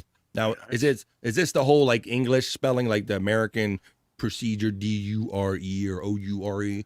One of those. Did Hughezy just say bank a cunt? Probably. He definitely said cunt. I don't know if he said bank cunt, but he probably definitely said cunt. Oh, I will no doubt I've said cunt multiple times. No offense, Bobby. That's just how he talks to Bobby Nick. Amy Schumer killed my dream to do stand-up. And video killed the radio star. Take care, everyone. Thanks, Buckshot Kid. Thanks for checking in. I'm glad I got your chat and everything. Thanks for the support, and we'll see you down the road. Oh no, at Little Lemmy. What if she starts doing Twitch? Oh no. Oh boy. Lemmy does her Twitch thing. I know she does a cool morning show. I hear about a lot. I've caught her. I got something she could Twitch. There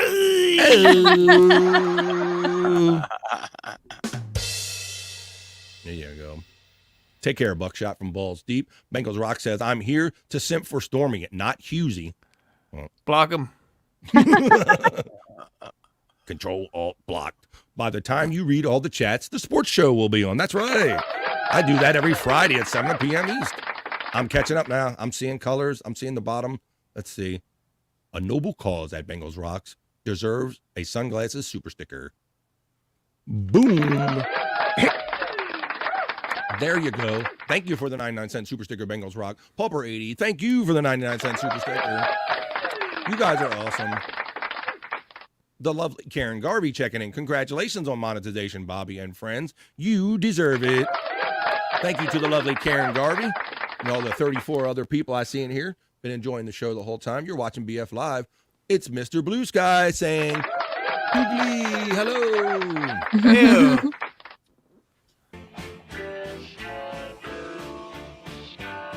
What's up, buddy? How you doing?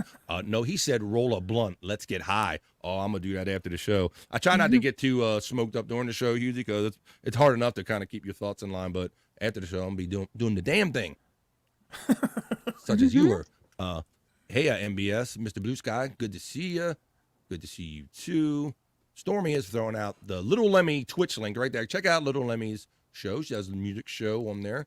Take care, Balls Deep from Buckshot. Bengals Rock. Oh, my God, you are 3 seconds behind. Good job. I'm getting there. Oh, Lemmy, thank you very much. The lovely Lemmy, who's been through so much, and the topic of much of the show today says, great show. Gives a little heart love. And $20. Thank you, little Lemmy. I really appreciate that. Thank you, girl. Keep doing you. Thank you very much. Chris giving, the Canadian love to Bobby Nick. Let's get out here with that Canadian stuff. With your nationalism bullshit. Get out here. And look, we're finally at the bottom of the chat where Stormy puts out we got the own like, woo, we made it. We made it, Hughezy, didn't we? We made it. Oh, All yeah. right. Just the point. I can feel the starting to get that piss boner thing going. Okay, well, good to know. I have one with you, and we're going to keep them separate. too. All right, though. Oh, boy. Whoa, wait a minute. Whoa. She really has to go. If she ended up with a piss boner, well, look, I understand if you got to go because I almost have to go, too, but I see some love coming in here. So we can say goodbye now if you want to, and I'm going to read a couple last chats, but I got to get this one because it's our friend Mason in Portland saying, yo, BF. Mason in Portland, thanks for the $2. Thanks for the $2 super chat, Mason Portland. Mason Portland, thanks for the $2. Thanks, bro. I appreciate that. Great seeing you, chat family, and hanging out in the chat. Chris is saying, let me, but I got to get this one because I don't know what it adds up to, but it's 100. Knock. from Mr. Blue Sky, and it says, it sucks that it costs money to chat now. Well. Wait, that's what happens when you get big time. Now, That's the business. Boom. You know how it works. It's like $5 or something. I'll take it. I was going to go do the conversion right after the show. Try to figure it all out. Let me see. Carry the one. All that stuff. Thank you very much. All right. Since me and Hughezy's both doing the PP dance. Great support. Great episode. Thank you, Balls Deep, for the $2 super chat. Thank you, Balls. Thank you, Pulper80 coming in with one. It's not so bad. That's $10. It's easy. 10. It's easy. Thank you very much for that. Put them one in the air for the chat. Put them like you just don't care. It's about $10. Thank you, bro. 100 knock is $9.51. I'll take it even if it's $1. I love and appreciate all you. All right, so Hughezy, let's wrap this thing up, bro, and let's go piss. Where can we find you down the road? At the Hughezy on Instagram and Twitter. Look up Hughezy Entertainment on YouTube, and also check out Keeping Them 100 Official on YouTube if you like old school wrestlers talking about behind the scenes drama. It's great if you love name dropping and wild accusations. Great, man. Awesome. You can catch Keeping It 100. That's cool. I'm an old wrestling head too, man. Hughezy, I want to thank you, bro, for being here and staying all this time and nearly pissing your pants and joining me for a second time on BF Live, bro. Thank you, and I will be back for a third. Just obviously, if you only read super chats and not every chat, because I felt like I was listening to the Lord of the Rings for a while there. Yeah, I tried. Normally the show, I don't have a great guest as you, so a chat is a big part of the show. But because we have you today, it didn't have to be such a big part. So you're right, bro. But I greatly appreciate you being here for me and sitting through all this. And please go, before you go, piss your pants. And thank the great Hughezy. Go ahead and check him at Hughezy Entertainment on Facebook. Stormy will put all his links in the chat. Go out on Twitter. You never know when you see him popping up on a BYB show or wherever. It's always a great time and great fun. Thank you, Hughezy. Thank you. And Lemmy, I will send you those nudes back pretty soon. All righty. It's the great Hughezy joining us from Ireland. Thanks, bro. Have a great day. Have a great night. Thank you, man. Cunts. Yes, exactly. Hey, Hughezy. I should have waited. Fuck you. I should have waited one more time. Should have did it. That's great. That was awesome. I know he was. I guess I'm doing the PP dance, and he started letting it out there that he was doing the PP dance, and I don't mind the excuse me. I don't mind the constructive criticism because I do like reading all the chats. I don't want anybody to think that you're going to get overlooked or I'm only going to read it if you become a super chatter. So I like to give love to all the chats. So there you go. Asa Mendez. I can no longer support Stevie Lou because he supports John. Please do not give money to Stevie Lou. Oh, shit. Mom's coming out the gate strong. Mom's coming out the gate. Skola. Let's do a somber school. Ready? School. Somber school. School. That's for you, Droopy Balls. Stormy put the links out there for Hughezy Entertainment. He's a great guy. That was a lot of fun, wasn't it, Stormy? Yeah, it was. He's always a great dude. I love the back and forth with him. He's always got plenty to say and plenty funny about saying it. Shout out to the 36 people that are in here. We've had like 40 or so live for a Monday show. I really appreciate it. Join us here every Monday. This is kind of what we do. Every Monday we join and we start off the week on a positive note right here on BF Live, talking with the chat family. We talk to the chatters. We talk to our great guests, and we just have a lot of fun doing it. Getting the week started off on a positive note. Go ahead and check out all the links that Stormy is throwing in here. I'm poor. I'm a poor. Need for weed. The need for weed. I know what you mean. There you go. Great show. Thank you, Bobby. Thanks for all your support, bro. Always being out there and supporting me in the BF Live Facebook group. LOL from Chris Mack. Stormy is throwing out the Hughezy Twitter. Bobby has hit me with the $2.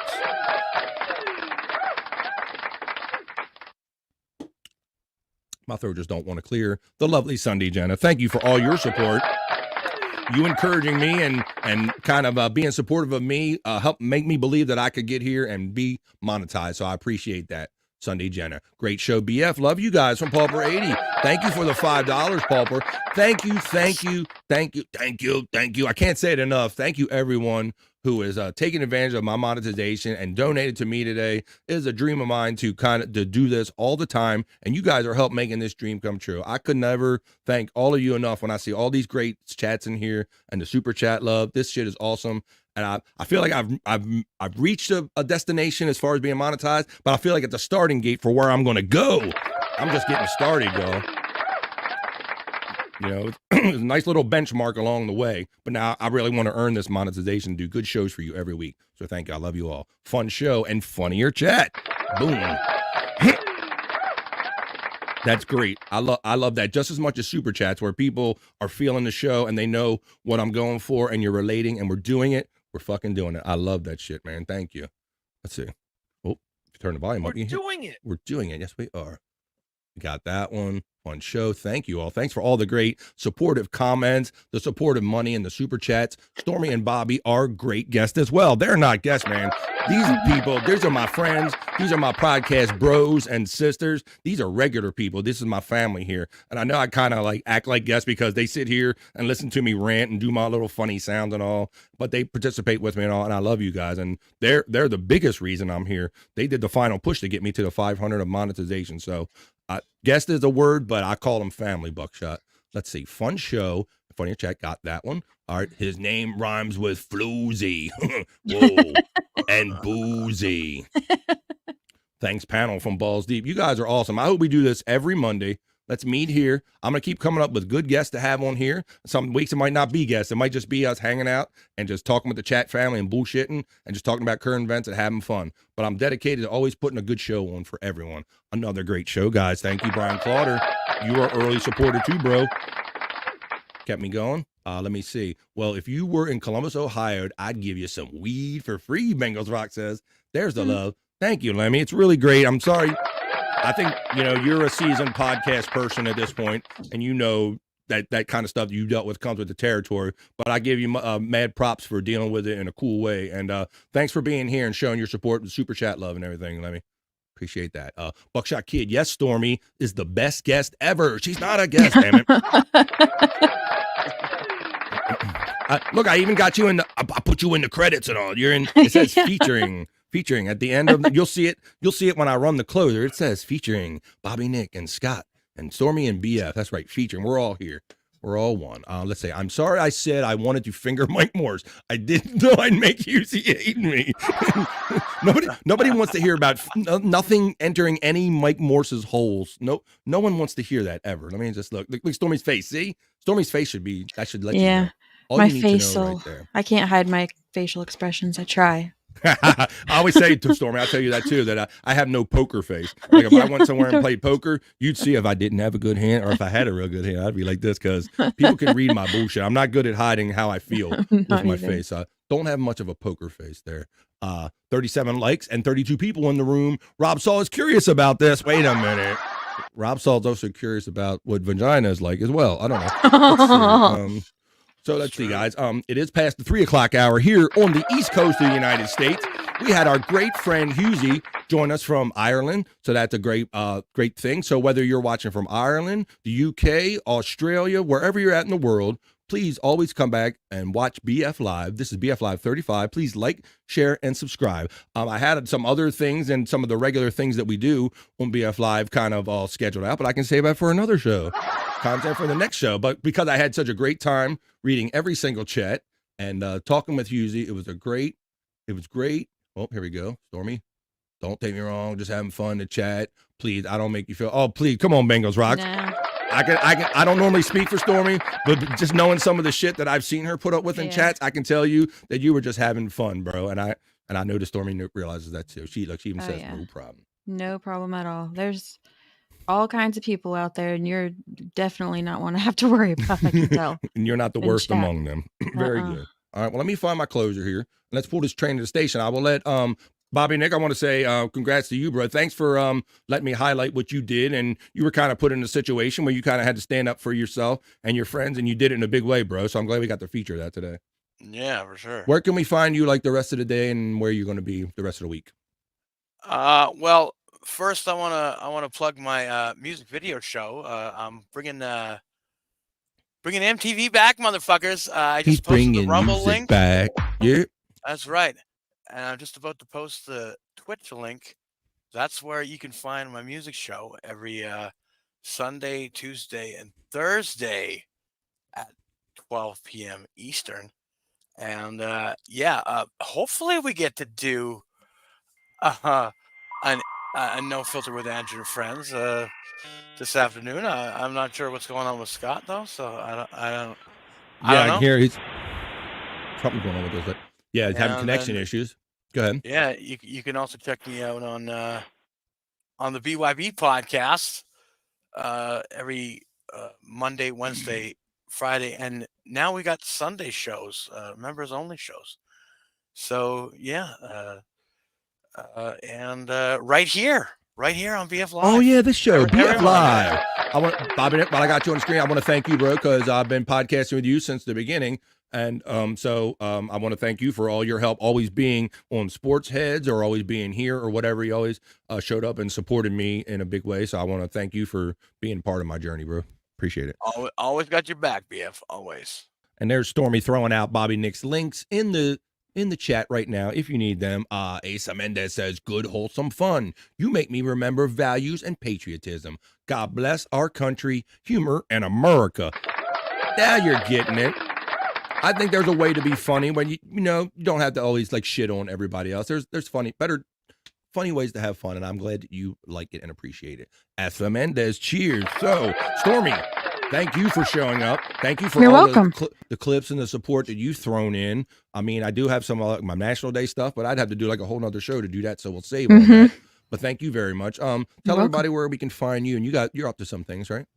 Yeah, just wherever these guys are, and I'm in communication with some of the ladies in the podcast environment, and I guess Lemmy and KB and Ari Jane, Dalish, all of us that usually are hanging out in the chats and on my channel, we might be doing a show pretty soon together. Nice. Very cool. That's awesome. Well, look for that from the ladies show. I know that you've done some ladies shows with Gina Levy and some other groups of ladies. So if you keep that going and maybe add some different groups, I know there'll be some interest in that. So look for Stormy's channel. I know she's got it right here. You go to youtube.com/@Stormy1 and you'll turn on the notifications. And when she does that show, you will find it there. And otherwise you can find her like she's on No Filter with Andrew and Friends when they do that. Or you can find her every Monday where she has internet and she can make it to BF Live. That's right. Well, as they say, this has been one for the books, folks. Between the participation in the chat, between having a great guest and having my friends here doing this with me and being my first show that was monetized, this was one for the books. Thank you for all the love, monetized or not, the positive comments, and just clicking like and share and subscribe. All of that has helped get me to where I'm at. So we're only beginning the fun. I'm going to continue it. I'm going to keep it up. So for my man, Scott Fitzpatrick, who you can also find everywhere at these guys, you can find him on No Filter. You can find him on Sundays with Chris from Cut of the Jib doing some guitar stuff. So I'll give Scott his shout outs and his credits there. So I got a couple more comments here. Let's get them in and we're going to roll it. The package and get on down the road. Stormy, I tried to play poker on that guy's channel last night, and they got me banned in the chat. Oh, I understand they have like a poker night, and we'll get into that more maybe. Stormy goes out and visits. For those of you who don't know what they're talking to, tell the people that where this poker thing went down. Who you go see for that? So Marissa Sparkle has I don't know what to call him, a friend, a boyfriend, I don't know. Mike Mosh, Cowboys Mosh on YouTube, and they play poker on there live, where it's virtual poker and everybody can play. But I think they think that this Bengals Rock person is somebody that they don't like. Okay. So they blocked him because he entered a situation in their chat that was intense, I guess, and they were just thinking he might be out to do something malicious, and he really probably didn't understand what was going on. Okay. Yeah, I know, even for ourselves, I know you really have, like, I have to notice somebody's been vetted by you or Bobby Nick or something before I really trust what they say, or that they're not like a troll in the chat. So I kind of get that vibe a little bit. I think to some of these shows, if you go show up, you got to kind of get to associate with yourself. I've been trying to get to know those guys too. And, you know, we talk occasionally too, but I get the same kind of vibe over there. It's like, I think they're very careful about kind of who they let in and who they don't necessarily, as far as being part of the inner circle. That's just my take on that. So, but yeah, you're out there with those guys like the Motor City Man. What's it? Motor City Maniac. Yep. Yeah. Oh, I don't know. Maybe they think you are wire. Terry Mizzo. Thank you, Terry Mizzo. Terry Mizzo in the hizzo.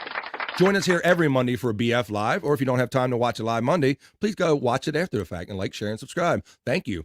We like to have a fun, positive show. This was funny. This was fun. Thank you, Gina. I love when people say this was fun or it's different. That's what I'm going for. I'm going for fun, and I'm going for different. Yes, that is why they banned me, I guess. He said that I am, but I'm not. Oh well. Some people are dumb, I guess. Yeah. And to be honest, I don't know you for real, so I can't tell them how to think or what to do with their channel. That's just being 100, I can't. But I mean, I can tell them you've not done anything in our chats that's been bad, really. Yeah, just not really knowing anything about the situation. I'm just, it sounds like maybe you, like Stormy said, maybe you approached a intimate situation that maybe the clique knew about, and if you kind of come at it the wrong way, maybe they took it the wrong way or something. All right. Yep. Any irregular chatters, I think they were just skeptical of in that moment. Cool shit. Well, this has really been awesome, and I could carry on for more hours, but I got to pee, and like I always say, this weed ain't gonna smoke itself. So for the lovely Stormy, for Bobby Nick, and for Scott Fitzpatrick, I'm the man, BF Bobby Fran. Shout out and much love to the 29-30 of you still in here live. Please come here every Monday, 12 noon East to at least 3 or after, like you see we are doing today, and come check out BF Live. We're fun, we're positive, and we're doing it. Yeah. We're doing it. Oh, what's this say? I don't support them, just y'all. Hashtag no filter, hashtag #1. There you go. You won't be banned at all. No bans needed. So, peace and love. Have a great rest of the day. Have a great rest of the week. And please come here every time to watch BF Live. And I'll see you next week for BF Live 36.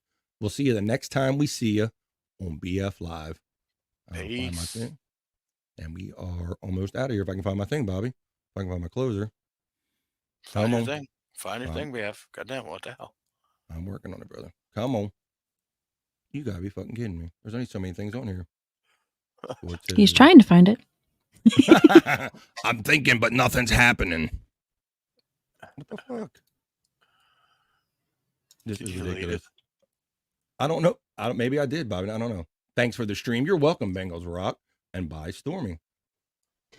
Hi, everybody. I gotta go get a kid off the bus. All right. Thank you for Stormy. Thank you, Stormy. Bobby Nick. Here it is. I got it. Bye, Stormy. Have a great day. Bye-bye, everybody. Have a great Peace. week. And we'll see you the next time we see you. I got it this time for really, though.